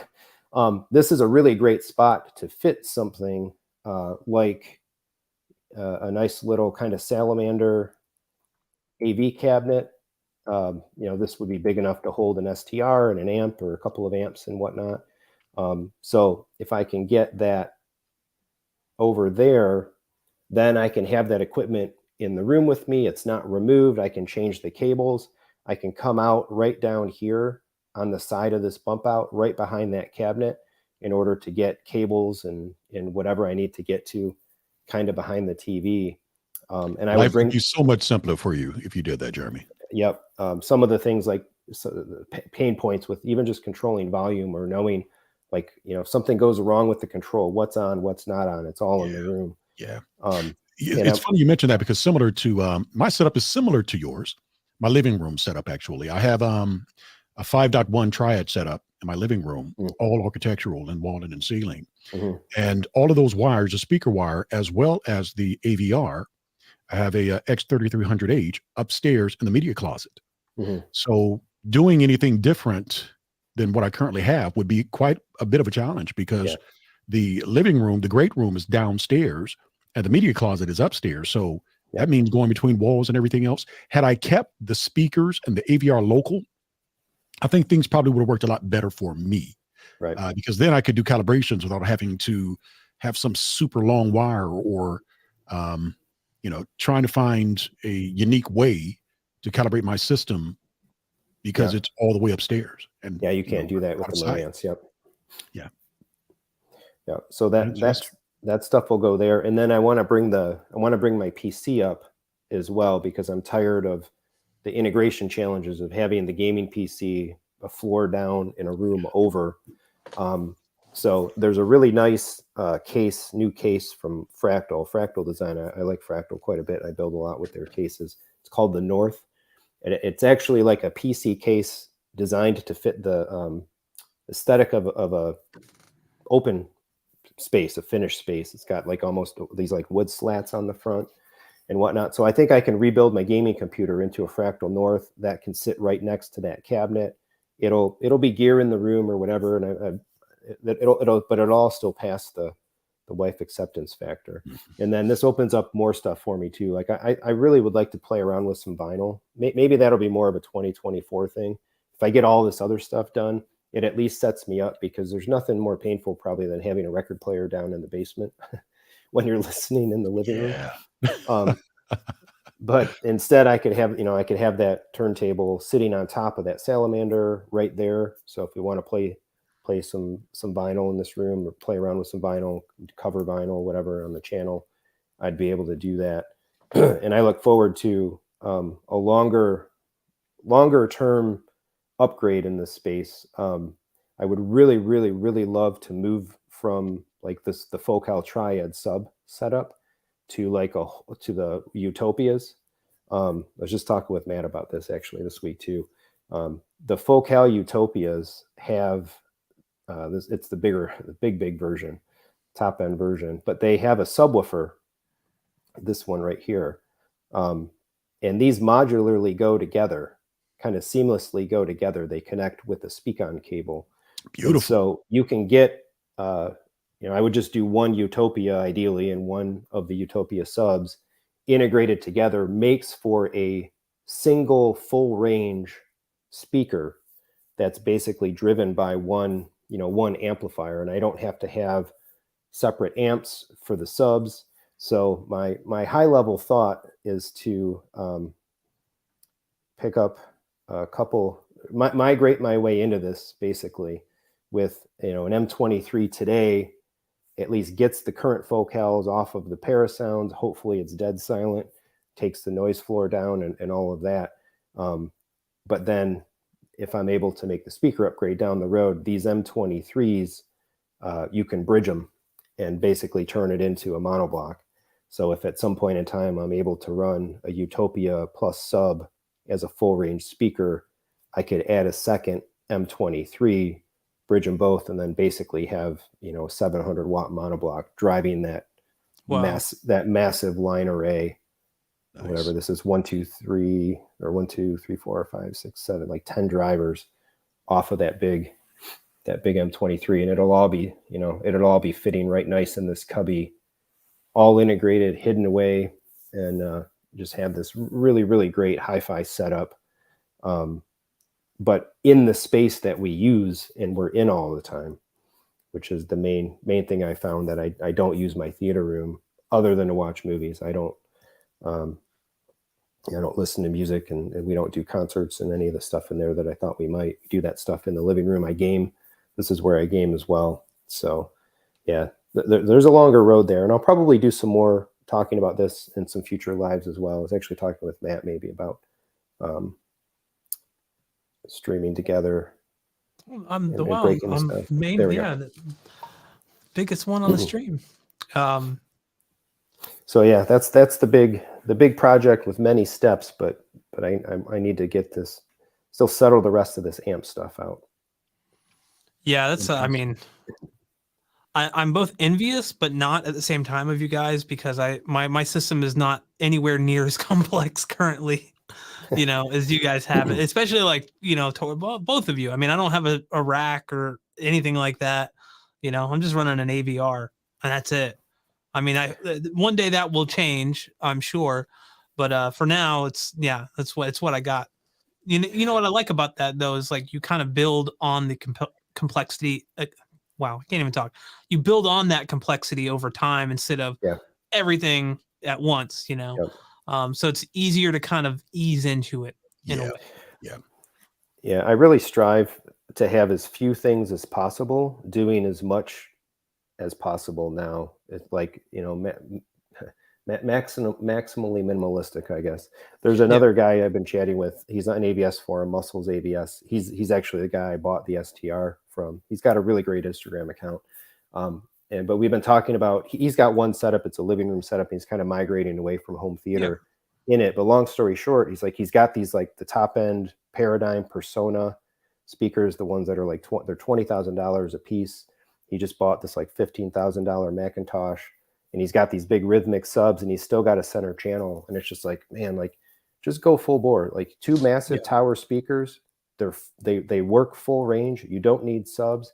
Get some massive amps. Like get rid of those subs. Get rid of that center. Go Phantom Center. Put all that money right into those components, and just maximize the minimalism of it. And it's freeing and refreshing in a way, I think, to do it that way. That's I mean, so like, we all have a lot of stuff that we kind of plan on doing, some more than others, obviously. And what's funny is, like, just off the top of my head, those are the things that I mentioned, the receiver, the Atmos speakers, the lighting. Those are the things that I really kind of want to focus on in terms of upgrades. But there might be something else that comes up, as there always is, like halfway through the year. I'm like, what would be great, So it's kind of hard to, I don't have like a crystal ball or anything like that. I don't have a DeLorean. And keep in mind too, the more equipment that you have, the more connection points that you have in your setup, the greater the chance that something is going to go out of warranty. So if you have some really expensive equipment, and you're not prepared for the repair that may come after they are out of warranty, that's something you might want to think about. I've had some equipment, some expensive equipment, need to be repaired after it was outside of its warranty, and I had no choice but to get it replaced and repair it. You were just talking about your matrix a little while ago, your Control 4 matrix. That's exactly my audio matrix went down. Yep. So I had to get my audio matrix repaired. I actually bought a new one from my local guy here. Like I said, I either buy from Matt or I buy from my local guy. And in this particular case, I bought it from my local guy just to give him some business too. And, so the more equipment that you have, and especially the more expensive equipment that you have, just know that you're probably going to be spending some money keeping up that equipment too from time to time. Yeah, I did not want to buy that audio matrix, and I do not want to buy this amp, but it's like we have all this stuff in the house, and if I don't put these things back in working order, and it's the only way to do it, it's just dead. If I could go back and do it all, I wouldn't bought any of it. I just put a HomePod in the kitchen. that would serve the need fine, but I'm already in, so now stuck in a way. What do you do? What do you do? You continue moving forward. Yes. Well, should we run through these questions? Yeah, let's run through the questions, wrap this up. So thanks, guys, for sticking with us. We're going to run through some questions real quick. If you have any last minute questions, put a Q in the front of it so we can see what it is. We're going to probably cut it off at some point. We can't keep going forever. We'd like to, but I'm hungry. I don't know why I'm hungry. It's like 10 o'clock for you almost. I know. Live streams make me hungry. That's what it is. Okay, so we'll kick off here with Nicholas. He asked, I have an AVM 90. I think, is there a way to stream high res music like 24 of 96, 32 of 192, or if there's no difference to 1648? I run the regular hi-fi title without access to MQA through HDMI from Shield Pro. Go. You look like you want to answer this, Jeremy. Well, I was just gonna say, I recall that he had a follow-up comment as well, asking about Blue Sound, like maybe adding a Blue Sound node or something. Yeah, I think there's a lot. Yeah, that was the one. I don't have specific experience with MQA in title. I can comment a little more generically, but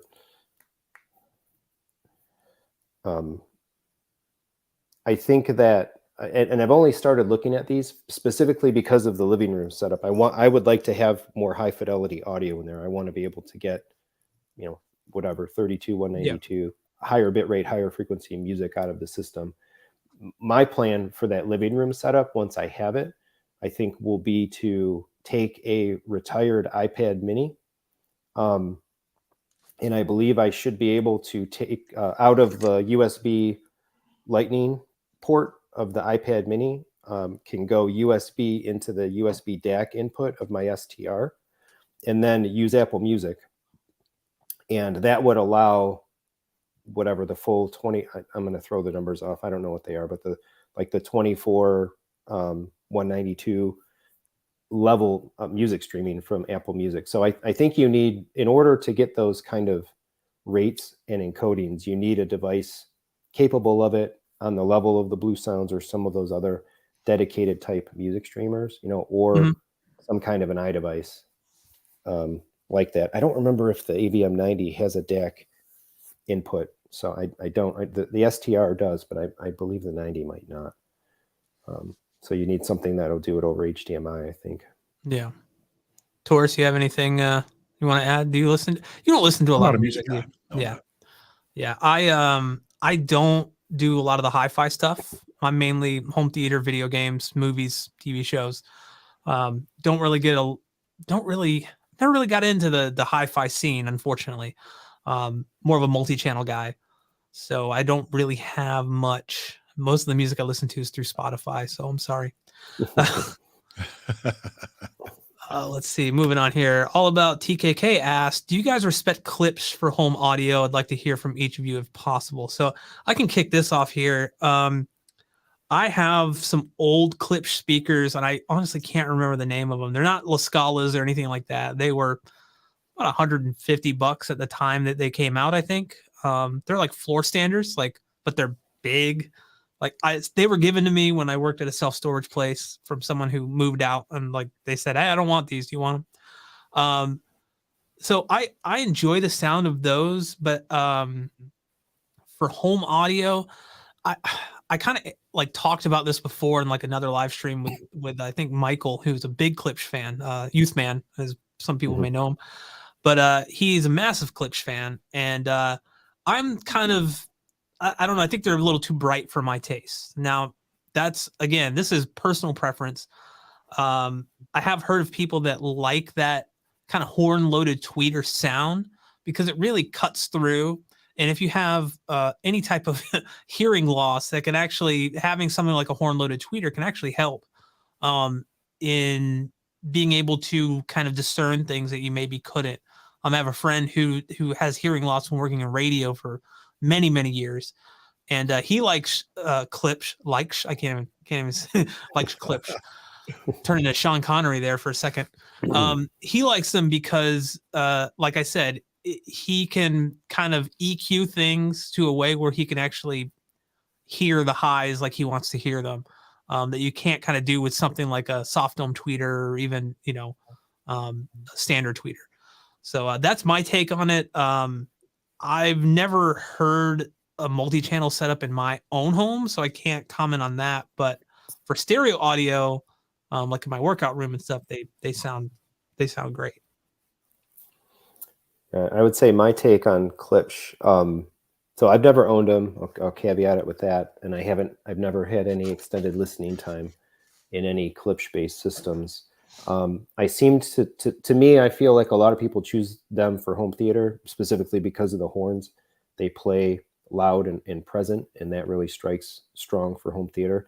I feel like almost everybody that I've seen, or in many cases, a lot of folks that I've seen build Klipsch systems graduate to JTR for similar reasons, right? It's another horn-based, loud home theater focused kind of setup. And Michael, right, specifically did that, or he's got a hybrid Klipsch JTR thing. The other thing that I'll say is the one time I did hear some Klipsch product was at Audio Advice Live last September. And there was something, the one demo that stood out to me was the Cornwalls, the Cornwall 4s, I think is what they are. The boxy ones, that one of the newer Heritage line releases, I think, from the end of last year. And I don't know what it was. I was listening to the music that they played in the demo room at Audio Advice Live. Those speakers took me back to the way music sounded in my household when I was a kid. for whatever, and I couldn't even tell you what kind of like speakers or audio equipment or something that we had. We always had a stereo. My parents played music to the point where like I was emotionally moved because there was something about that sound that struck me back to some memories like that. And so that speaker impressed the heck out of me. So, TKK, you mentioned home audio. I don't know if that means home theater or if that means 2-channel. But I think even like Andrew Robinson, the personal speakers that he owns for his room, his living room are the Cornwalls. And he opts for a klipsch-based setup. So as somebody that's pretty much heard everything, I think that's pretty high praise to see what somebody at that level of this, not even hobby, he's much more than a hobbyist, professional journalist or whatever, chooses to buy for themselves. So I've heard clips on a couple of occasions, and I got to be honest, I actually do like the sound. We have a kind of a high-end showroom here in San Antonio called Bjorn's. And Bjorn's has a couple of different showrooms within its store. And they have a music room, just like a lot of other showrooms and big box stores do. But they have very high-end equipment there. And they had some Klipsch La Scalas in there. And the person that was showing me around, he played a concert. I can't recall the exact concert that he was playing, but I got to be real with you. There was so much separation in the instruments coming out of that speaker that I was thoroughly impressed. Yes, the sound was super bright. I'm not going to lie, but the separation of sounds and instruments coming from that speaker, it really did impress me. The second time that I heard Klipsch was at Cedia back in 2016 when I went. They had a setup they had a Dolby Atmos setup, and they were displaying, I think, their THX speakers at the time. I can't recall the exact model number, but at the time I hadn't purchased my equipment just yet. I was going with Triad. Triad is what I liked. I liked the sound. And so I was leaning towards that. But after hearing those clips, I was like, man, that is a truly impressive dispersion coming out of those speakers. So your question is, do you respect Klipsch for home audio? I absolutely do. I think those that actually have those in their rooms and they're calibrated properly, they can be fantastically performing speakers.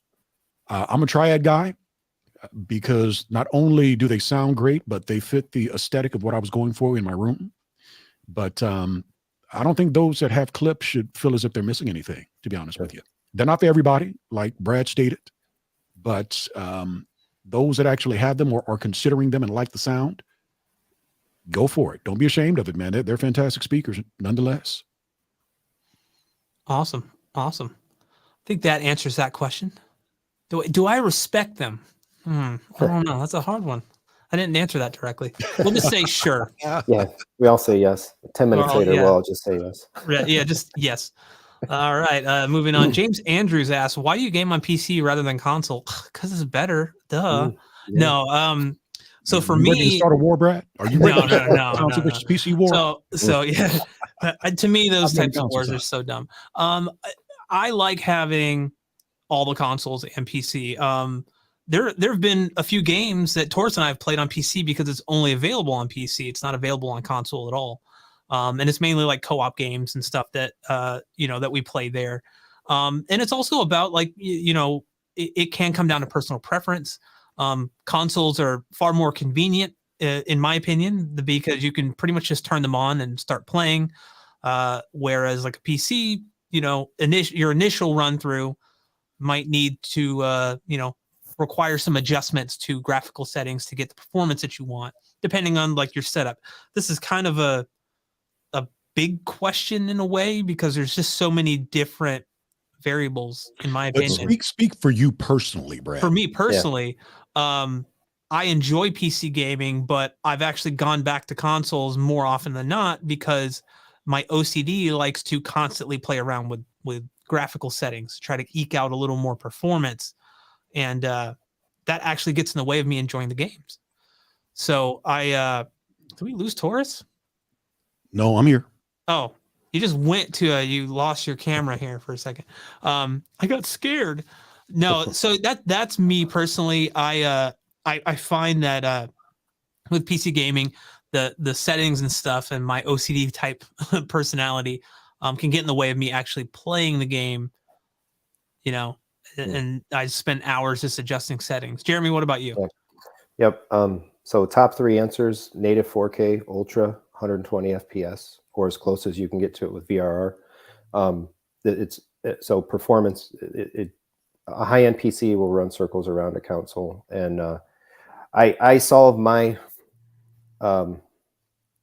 digging myself into the hole of tinkering by just trying to buy the best components, which makes it even ridiculously expensive. Because high-end PC, a 4090, 13900K, and all of the fixings is a $4,000 computer. Yeah. But when you have that and you can just turn everything on, you don't have to tweak. I love that fidelity. I love the game legacy aspects of it. It's one platform. Games work essentially into perpetuity. Steam has umbrellaed just about everything under its banner, rather than having multiple devices. Sony games are there now in force, and they're going to continue coming. The only thing that's not there is Nintendo. But yeah, should throw out too, if you go back on maybe either my or Brad's channel, at the end of last year, we did a live stream on this topic. Yep. So there's a whole discussion ready for you there to go check out. Tarrus? Yeah. And for me, no, I mean, I game the same on pretty much all of them. PC isn't held in higher regard than console for me because I enjoy playing on console just as much, to be real with you. PC has its benefits. For one, the games typically are cheaper because you can buy them on a sale, and the prices are typically just right. Console is great because the ease of use. PlayStation exclusives don't come out on PC, so typically I'm playing a lot of those there. Well, right away. Now they're starting to trickle out to PC these days. They are, yeah. So that's exciting for everybody, I think. Yeah. So really, there is no preference for me. I enjoy it all.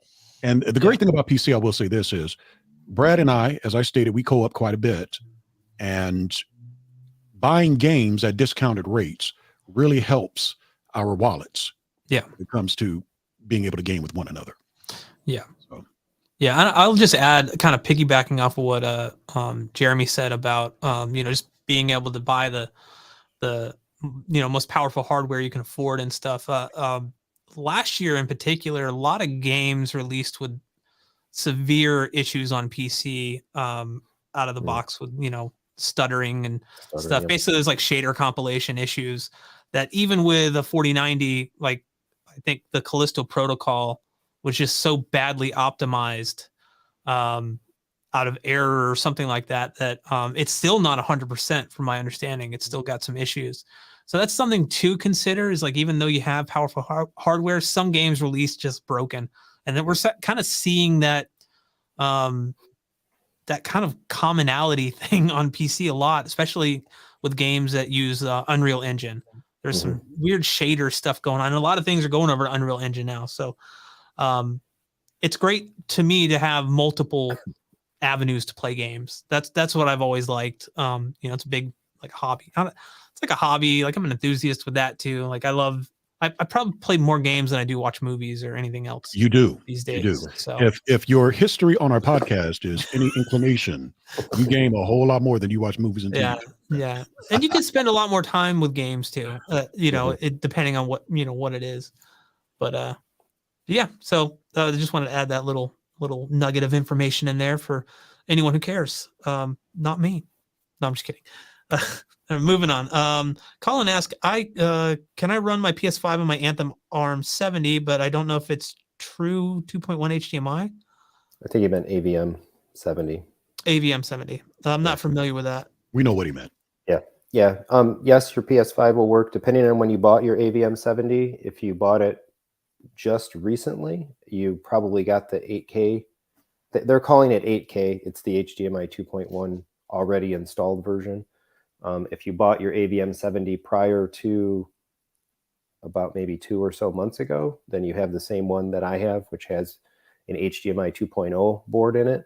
There is an upgrade program to upgrade the boards to HDMI, 2.1. that can be like a point of dealer installation. So Taurus, when you get yours, definitely get the 8K version.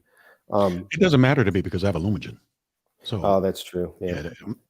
I'm just getting it for the audio processing as opposed to the 2.1 board. But you don't have to have the 2.1 or the 8K AVM70 to use a PS5. But if you want it to pass 4K 120 in VR with VRR and that stuff, then you need the new HDMI boards. So it's a $500 upgrade. Dang. That's not bad, actually. I'm quite surprised by, for a lot of people, it might sound like it's a lot of money, but $500 to upgrade your processor as opposed to having to buy a completely new processor like you did back in the day. Yeah. I think that's not a bad deal. That's actually pretty good. Awesome. All right. Nicholas asks, can Call of Duty Modern Warfare 2 be played in Dolby Atmos? On the Series X, I know for sure that it can. I think it's on PC as well. I don't know. Sony, in their infinite wisdom, has decided not to support Dolby Atmos on the PS5, which I'm still kind of bitter about. I don't know if you can tell. I don't know. It's like just to support it. I don't even think they have DTS:X support. And they've not done anything with their own proprietary stuff that they've been trying to work on with spatial audio. So 7.1 PCM is all you get. That's it. Yep. So, but yeah, you can play it there on Series X and PC, I believe. Right. Another Nicholas question. I'm looking at upgrading and getting a Blue Sound Node in conjunction with an AVM90 to get higher res music, but I'm not sold on it yet. That would do the job, I think. Yeah. Just buy it. If you want some recommendations for channels to check out for that information, I would go to Andrew Robinson and I would go to Randy, Cheap Audio Man, and look at some of their video reviews on stuff like Blue Sound and its competitors. Those guys cover that stuff really well. Awesome. Julius asked, do you think upgrading power cables makes an audible difference? Oh, not this question. I recently received the Emotiva XIEC power cable and haven't installed it so far. I say because I've seen so many things about power cables recently for some reason. I've never noticed, but I think maybe if you have like, I mean, in my opinion, if you don't have clean power, you kind of need to fix it at the source by getting some type of power conditioner or something like that. I don't know. You guys have any thoughts on this? Yeah, not power cables per se. I mean, me personally, I have 4 different power conditioners, Panamax power conditioners in my setup. So the power cable isn't going to make that much of a difference when you have something similar to that. I'm not sure how he's using it, but that's what I find. Getting clean power is one of the best ways to make sure you don't have any issues. And typically that's going to be through some kind of power conditioner, Furman, Panamax, Wattbox, that kind of thing. Yeah. I like to buy nicer cables for the peace of mind of it, but I don't think I go, too off the deep end with it. When I was playing with all the buzzing stuff, I bought one of those $200 Pangea power cables. And I mean, this thing was like a piece of copper. It didn't even bend. It couldn't even like hardly bend it. It was crazy. I had that in one of my videos. So after holding that thing in my hands and contemplating like, would I really buy one of these to plug all my amps in? I don't know, probably not. But yeah, I wonder if it would make an audible difference, like that you could, because the placebo thing can be a very real thing, right? You just spent $200 on a cable and you want it to sound better, and so you maybe tell yourself it sounds better, but does it actually sound better? I don't know. Yeah, decent cables for peace of mind, and cables. I think that one of the nicest things if you do, special cables is having custom lengths, so you're not winding up all kinds of excess cables. If you need a 4-foot cable, buy a 4-foot power cable, but you don't have to buy a Pangea. Yeah. I think just a quality cable, a quality made cable. Yeah. All right. Justin Laird asks, have the new ceiling speaker placement helped your Atmos? I think he's asking this to me because I made a video in one of my build series videos about that. Thanks for stopping by, Justin, by the way. He's a supporter of the channel. Always see him in the comments and stuff. Yeah, I kind of talked about it a little earlier. May have already answered this slightly, but yeah, massive difference. I still watch demo clips because I can't believe that I've been hearing Atmos the way I used to, with them being so close to the sidewalls and in line with the mains. Oh, even in the old house, it was like that when I had the on ceiling, the Polk OWM 3s, I think. Yeah, I mean, you get some overhead stuff, but I never found that it was like really immersive or the way, like I just thought, oh, okay, it sounded okay. It sounds okay. But when I moved those to what Stephen Smith recommended, yeah, yeah, whole different ball game. That's why I'm really excited for Tarrus to get that, you know, kind of get his speaker layout and stuff integrated, because I want to hear his impressions after he hears it for the first time. He's gonna be like, I haven't left the room in 6 days. It's gonna be like that scene in The Aviator. You know what I'm talking about? You ever seen that movie? It's like you got like mason jars. Never mind. Yeah. Locks himself away. Locks himself in the room.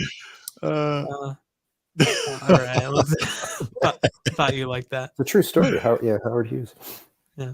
All right. Let's see. Chadman PA asks, how are near field subs generally wired? Do people generally run the coax under the carpet? Room setups differ, of course, but my setup will be in-wall speakers, but in-room subs. So I actually run near field subs.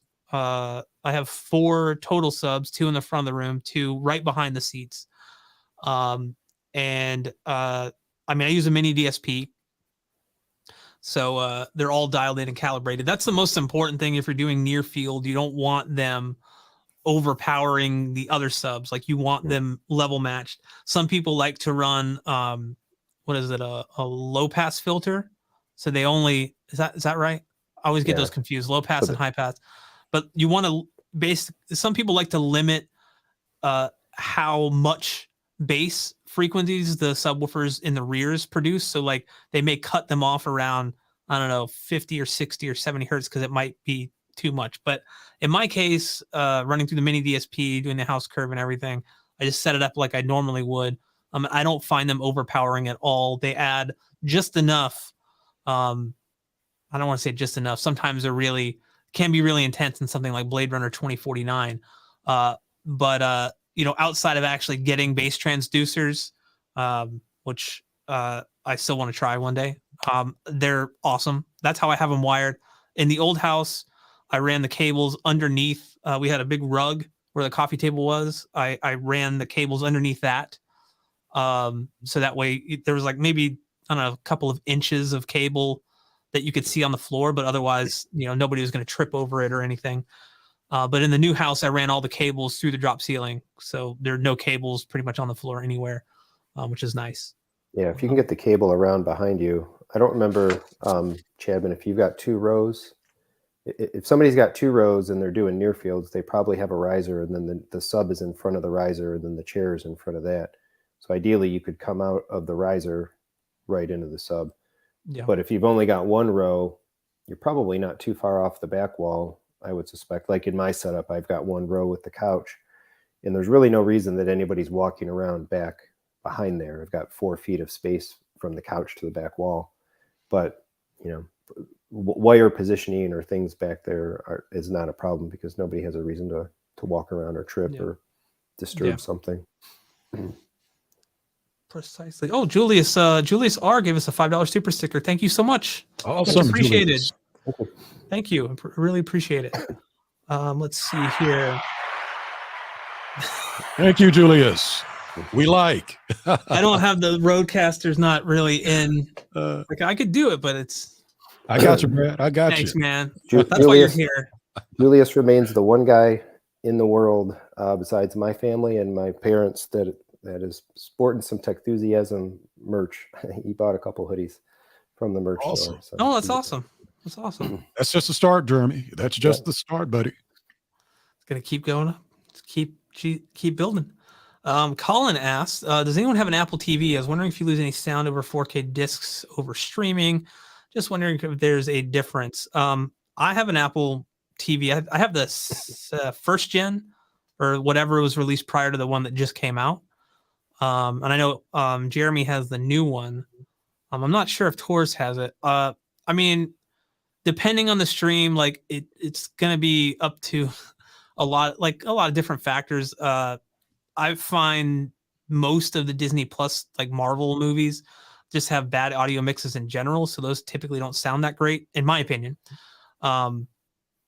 But like stuff on Netflix and Apple TV Plus, like I just watched that show Severance, which actually really surprised me in terms of its like Dolby Atmos effects and stuff. That had some really, really nice bass. But I found a lot of like especially with like Disney Plus and Vudu and stuff, that the like audio presentation is somewhat lackluster compared to like the actual disc. Like I've done kind of, comparisons between the two, and the disc always wins out just in terms of, especially like in the bass department. I have this sneaking suspicion that Disney actually does separate mixes for Disney Plus for like sound bars and stuff, which is why most of the time I feel underwhelmed. I think they do like they cut out a lot of the low bass information.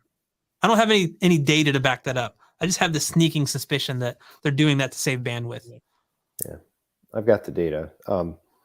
So I do a bunch of streaming face-offs and bit rate measurements and stuff on the channel. So from a data perspective, the best Dolby. So when you stream Dolby Atmos, whether it's iTunes, it's Vudu, it's HBO Max, it's Disney Plus, whatever, you're getting lossy Dolby Digital Plus, which is better than lossy Dolby Digital, but lossy Dolby Digital Plus, or what they call Dolby Matte, Atmos at a bit rate that's best case scenario about 770 kilobit per second. And actually, in my latest test, I Top Gun Maverick came to Paramount Plus, and I just did a video on that. Paramount Plus at 799 kilobit per second, lossy Dolby Digital Plus Atmos. If you have a disc or a Kaleidescape, your audio is encoded as lossless True HD Dolby Atmos at probably several megabit per second, maybe anywhere from like 6 megabit, even up into the teens. So do the math, I guess, right? 7, it's 10 times more than 10x the data with a lossless encoding versus a lossy encoding. So there's quite a bit of difference there. Yeah. That said, streaming is really good, generally speaking.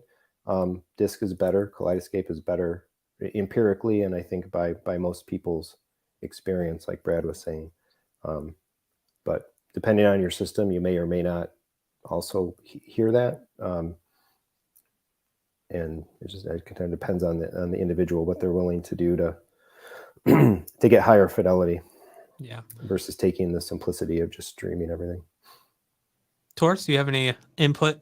I have an Apple TV. Truthfully, I'm going to be honest with you. I've got a Kaleidescape, which has uncompressed audio, and there was a time when I was collecting disc. Apple TV and streaming has come a really long way. There have been some shows and some movies that I've watched on my Apple TV that I've been extremely impressed by. So I don't typically always watch content on my Kaleidescape or on a 4K disc. A lot of the times I'll rent it off of Apple TV, and there's still a dynamic mix in that content that I'm watching on that Apple TV. So do you lose any sound? Yes, you do, because it is streaming and it's lossy. But does that mean it sounds bad? No, it doesn't. It actually sounds pretty good, and it's only going to get better as broadband improves. So I don't really think you're missing out on much by using your Apple TV when it comes to consuming your content. But as I stated, and as Jeremy stated, lossless is always going to be better. But that doesn't necessarily mean that you can't have a great experience with an Apple TV or a streaming device. They announced at CES too that Disney Plus is getting DTS IMAX enhanced audio. Yeah. But I haven't seen anybody mention whether it's whether it's lossy or lossless. Will they be the first? Will they stream a DTSX or DTS master audio? I'm kind of doubting it, but somebody's got to do it first. I mean, is the Apple TV even capable of doing that?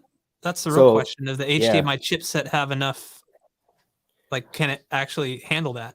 I'm sure I'm sure it can. The I think the caveat will be like Apple in their codec support has been so Dolby focused Yeah. that it'll have to bitstream the DTS, and right now I don't think that an Apple TV is or tvOS is set up to bitstream DTS. But this is also good because this could break the waters perhaps on if they come out with this, Apple ends up allowing DTS pass through. Now they've got them both.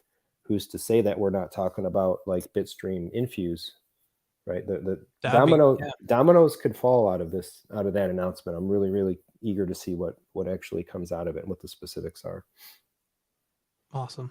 Well, it's a wait and see game right now on the Apple side. Let's see. Nick, got a few more questions here. Nicholas asks, if you're running 4 Atmos in ceiling, to use front heights and rear heights or front heights and center heights? From my understanding, it's better to run front heights and rear heights for that separation. Running front, unless you're really limited on space and you can't place those rears where they need to be, then you could do center or top middle, technically, I guess is what they're called. Yeah. But like ideally you want front heights and rear heights so you get that movement from the front to the rear. Yep. That's my understanding. Yeah, exactly like Tarrus was saying, have a pair in front of you and a pair behind you. Mm-hmm. In my room, my rear tops are kind of a little more above me than I would want them to be. Yeah. But I've got a soffit in the back of the room, and they're as far back as I'm able to get relative to where my couch is. I still call them top rears, but they could probably go either way. Yeah. All right, let's see. So that's the last one here. It's a multi-parter. Well, there's a lot of stuff to go over. It's a mini DSP question from Adrian. So he says, this is for Brad. I've seen all your mini DSP 2x4 HD vids. By the way, good job. Thank you. Gosh, so many sleepless nights editing those. I'm not sure why you do all your sweeps in stereo when most content watches in Dolby 5.1. I'm going to read the rest of them because it's kind of all in one here. Just want to know why my curve goes to crap as soon as I switch to Dolby Surround. So would that automatically do the same if it was to switch to Dolby Atmos? My curve looks perfect in stereo, but I don't listen to movies in stereo. How can my curve remain the same in Dolby Atmos? And how do you do a sweep in Dolby Atmos? I can't be the only one that has figured this out, as I can't seem to keep my curve perfect when it switches over to Dolby Surround. You must have encountered this problem. So his question is, how can I keep my curve perfect when I play all different sound formats? Can't be the only one that has this issue. So Adrian, unfortunately, I have never experienced what you're experiencing. I will say currently with REW, there's no way to do, in the current version of REW, there's no way to do sweeps in Dolby Atmos. From my understanding, I can't remember the channel name. There is actually, it's in beta right now. There will be Dolby Atmos support coming to REW soon, from my understanding. I need to check out that beta to see how it works. In terms of your question of why do sweeps in stereo, so basically EQ, be it Odyssey or YPow or whatever you're running, shouldn't really, honestly, it shouldn't change when you switch from, let's say, just you're doing stereo or even a single speaker, like you're measuring your center speaker in, say, PCM mode, right, from your PC. When you switch over to Dolby Surround or DTS or anything, it should still retain that same EQ, especially if you're using a mini DSP, because nothing is physically or software-wise changing when you switch over to that. So something, I don't know, that's really strange to me. Like, I've never encountered that.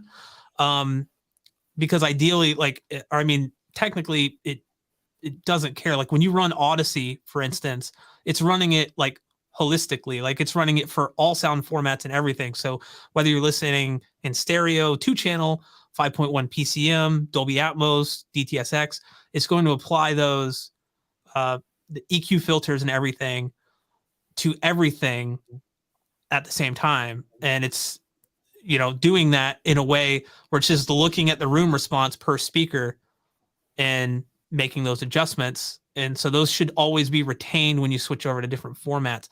I'm not sure why you're having a different thing, because when you're measuring in stereo, you're just kind of seeing how the reason that the stereo measurements are important is you're seeing how your main two speakers, your left and right, are integrating or interacting with your subs. And the main reason I do that is to see how that crossover, like if there's issues with the crossover, because your front three are your main speakers, and you want to make sure that those crossovers are as good as they can be. But when you do I think I did most of the series, if I remember correctly, I just measured off of the left front. Like I level matched that and then went off of that. I only did the left and right measurements later on when I was integrating those subs with the main speakers. I'm not sure why it would change because this is a pretty long question. Just realized it's kind of hard to answer because I've never experienced that. Like all my curves, like I've experienced occasionally where like you switch Odyssey back on, and for whatever reason, it just completely destroys your curve, even if you turn off the correction on the sub. Like it's still doing some stuff. That's the only thing I've experienced, but I've not been able to. My cat's wanting to get out of the room now. She's like, he's talking about mini DSP. I got to leave. Yeah, unfortunately, I don't have like a clear answer because I've never experienced that. And I've definitely I've measured in Dolby Digital, and that retains the curve and all the EQ adjustments I've done. I've even done like basic, graphic EQ settings. Like I've adjusted those, and those are retained across. So something's going on there. Yeah. I'm sorry, Adrian. I don't have a clear cut answer for you. Now, one thing I do want to add, I was watching a video a little while ago with China D and Joe and Tell, and I think they recently came out with a Dolby Atmos demo disc. Yep. That has sweeps going on. Yeah, that might be a way to do it. Yeah, it should retain the same thing. I mean, it's kind of like, yeah, I mean, yeah, that's kind of a man. Yeah, it's hard to, since I haven't experienced, I can't answer it, like until I can measure in Dolby Atmos. I will say Dolby Digital and even DTS, coming out of the computer, like they have literally the same readout as if it was just PCM. So it's retaining them across those, and I would assume that it's retaining them across Dolby Atmos as well. Yeah, that's a tough one. But yeah, that's unfortunately I don't have any more info than that. I need to test out the new REW, and I'll kind of report back on one of the mini DSP videos, or all of them, in a pinned comment, seeing what I find there when I do that. So yeah, sorry, couldn't help you out more. I'm sorry. But I think that's good. You guys have anything that you want to add? No, you guys did a great job of covering what we were discussing today. And I got to say, I learned a lot, even hosting the show with you guys. So yeah, really appreciate you taking the time to share what it is you shared and the upgrades that you're doing. I hope it's going to be phenomenal. I can't wait to hear more about all of this. And once again, I just want to shout out Blair High Performance Solutions and Stephen Smith of Home Theater Gurus for helping me out with my upgrade setup. Really, really looking forward to getting this done and experiencing it, as Brad states, on another level. So yeah, really appreciate you guys allowing me to join you on this. Yeah. Oh, no problem. You're becoming like a regular. So it seems. Show. Yeah. I think you've been on every single live stream we've done. Look, I was thinking maybe that first one would be it, but you guys are talking about such phenomenal information and you have such phenomenal topics. I'm like, hey, I need to get in on this. Well, the check's in the mail. Is it really? No, it isn't. Sorry. It's a $0 check anyway. It's a $0 check. You get a penny. It's a residual from the AdSense that we get off of this. Hold on. There we go. See it? Nicholas, coming through, buddy. We really appreciate it. Oh, wow. Yeah. Last minute. Yeah, thank you so much. Thank you so much. Julius, appreciate you guys. Really appreciate it, guys. Thank you so much.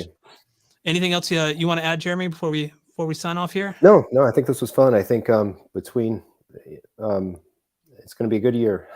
Hopefully a good fun year of playing around and evolving these spaces. So watch, we'll be talking about it. We'll be back again as these projects evolve, covering them and all the places and all our channels and whatnot. So yeah, hopefully take this journey with the community.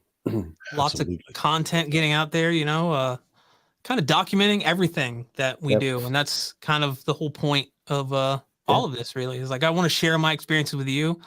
Like I said, I'm an enthusiast. We're all enthusiasts here. I'm not a professional at this yet. One day, maybe, who knows? But yeah, just sharing my experience with you, and hopefully you can benefit from it.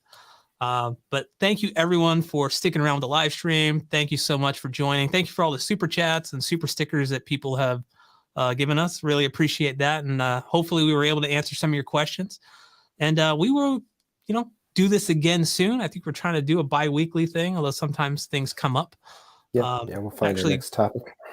Yeah, I think the next one, if I look at the calendar, would be the 25th. I will actually be in Louisiana filming a home theater tour with Youth Man. Yeah. So Nice. might be a solo Jeremy and maybe Tarrus live stream. You guys can have fun. But I will be back after that. But we will figure something out, guys. Thank you again so much for joining. We will catch you in the next one. Bye.